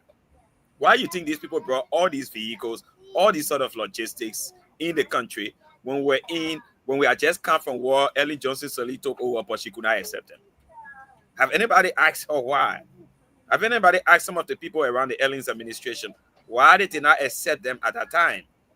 Why the Weah administration did not see them go full blast? We need to ask the hard questions. It's not just about because they're coming to invest $50 million or something, so we just run into them. Are we concerned about the Liberians that are expected to lose their job? This is a president who has said the Liberianization policy will be key. He wants to see Liberian back to work. It's about think, love, and build Liberia. Are we going to build Liberia, think, and love Liberia when we start excluding our own people who are in the system? So we have to look at all of these and take some keen consideration. I understand our system is reckless. It needs some overhaul. But while we're doing that also, we have to at least put our people number one. We have to focus on that. Because one person in that country takes care of more than 10 to 15 other people, one working class person. If you start taking food from one person mouth, you're taking food from several people mouth. And that's why the protest is not any. This is the first time you see one day the Ministry of Transport people protesting, the next day the drivers on the street protesting, the next day even the legislature is confused right now. Where you get the House of Senate saying they agree with they agree with a deal, the House of Representatives saying they disagree with a deal. It's a whole confused state. It means something not right, something needs to be looked at, and we have to do it properly. Thank you very much. ACP, you're closing. Sure. So I appreciate the opportunity to come on again and defend the LMP the best way I could. I hope I wasn't one-sided too much, but I want to say something about the job issues. Everybody's saying people losing jobs. If me right now, as part of that special traffic enforcement team, they call me tomorrow and say your unit is going away, it don't mean I'm fired as a police officer. They'll put me. I will find other duties to do. There's a whole lot of other things I can do as a police officer. So I don't understand why these people haven't been fired, and the transport ministry has a large responsibility. Why aren't they being reassigned to do something else? You telling me only licenses and registration is the only function they know how to do? So I don't buy that part about people losing jobs, especially those folks. So I mean, it's just my kind of thinking. Because if they tell me traffic, you aren't doing traffic, I go and do something else, investigation, something. But on the serious side, we hope this whole saga can be, concluded amicably, where everyone's kind of wins. Where the people who would benefit more are the Liberian folks. you know, we have a epidemic, you know, accidents. People just dying left and right, left and right, left and right, left and right. So if someone, I mean, I'm not even backing anything, you know, how this whole contract thing came about, because I wasn't here, I wasn't part of it. You know, I'm only here, I'm just like you hearing about it. But from what I see, working with LTM, the little that they have given us to help our work has been helpful, and I can only hope that we can expand, because we need it. People are losing their lives daily because we have no traffic enforcement resources to tackle that problem. So we hope you guys can keep pushing it. Yeah, I mean, beat us up about, you know, things that you need to beat us up about, but we will do our best. But we need your support. We need your help, both, you know, online and the public, because whatever we do as far as public safety is only for the benefit of the people. I mean, no one's need to be dying in 2025 just because of you know, unsafe roads. We're not in a banana republic. We just behind the power curve. Let me put it that way. We're just behind the power curve. So while we're trying to catch up, each of us doing our part, I mean, we gotta band together. You know, we are all one. We gotta band together and make this place, you know, our country better, safer for the people that will leave behind. For most of us on this thing, we on the second part of life. We ain't got that much left. So we got to do what we got to do to leave that country in a better state. The war devastated it, you know, took away a lot of time from us. But we can make it up in every facet of life. You know, everybody stay in their own lane and doing what we need to do to work together to make our country better. You know, so it is what it is, but we'll band together and work, you know, call out the what needs to be called out. We fix what we need to fix, and we keep it stepping. So, you know, I thank you for the opportunity. Thank you very much. Come back anytime. Let's discuss. Anytime. Yeah, we got to keep it. We got to keep it until come on next week. Let's complete the hijab gate. We didn't even get. Because that one is very, very, very critical to my heart. Yeah. Okay. It's a Deeks. Yeah. Thank you, ACP Cooper, and my fellow panelists. I think we covered just about every single point of that contract. My main concern was the length of the contract and data security, and I'm still concerned about that. And I must commend ACP Cooper for, you know, volunteering his service. I mean, the driving situation in the country is crazy. People drive, they do anything on the road. It's like free for all. So, but I think there's a better way that we can do it, that everybody will be happy. So it's not bad intention, but I think it just started on the wrong step. And my frustration is that main players don't want to talk to anybody. The IG, the transport minister, the minister of justice. I mean, they need to come up front and explain to the Liberian people, you know. And then if it can be fixed, that everybody walk away happy, it can be fixed. Everybody walk away happy, you know. So I mean, once more, ACP Cooper, keep coming. I think we can bring on the show in the future to talk about traffic awareness, you know, traffic awareness, public safety. I mean, to educate our people. You know, so now you go to the ERBC. That's a favorite platform. You might have few listeners, so if you can go on other platforms to just spread the message, that would be good. Once again, thank you. Yes, sir. Well, ladies and gentlemen, thank you very much for tuning in. For me, if Liberia wins, everybody wins. The only way I would be satisfied would be if the administrators, because I'm an administrator, if the administrators can come and say, okay, guys, we understand the loopholes. This is the company, the IT company that we have hired, and they will do the safeguard, and all of these safety mechanisms will be put in place. It will be done within this time before we even go any further, because we do not want to start collecting data for 6, 7, 9 months or to a year before we start putting in place. It will be too late. I think everything should come to a halt. These security issues should be discussed and resolved, and everybody wins. Because, as you know, I was in Liberia in January, and I was at one of the embassies. And they kept talking about the porousness of our borders and Boko Haram, and Boko Haram, and Boko Haram. I mean, everywhere I went, it was just a part of it, because they have seen signs, semblance of it in Ghana. And the Ghanaians, with all the resources, they are fighting it. For us, like ACP just said, with no resources, no ability to even protect ourselves, these are the things that we need to do because they are in our purview. We can do this. We can put in the security apparatus of how we protect our citizens. Remember now, we are small United States, so whoever hits the United States has all reason to hit us too. So knowing this, we have to put things in place to make sure that qualified people like you will have a voice at the table when it comes to security, not just policing. It is when we go to sleep at night, what's happening in cyberspace, what's happening at our airports, what happens at our seaport, what happens when I'm on the plane with my family, how do I feel? All of these things are things that we are talking about. We don't hate. I mean, 50 million is a lot of money. Hopefully it will trickle down to the people so somebody's life can be better. Other than that, we are all on the same page. If it's Liberia, if it benefits Liberia, it benefits everybody. Let's do this again tomorrow for the weekend review. God bless. Thank you very much for coming in. Thank you, guys. Thank you, guys. Thank you, guys. Thank you. Thank you.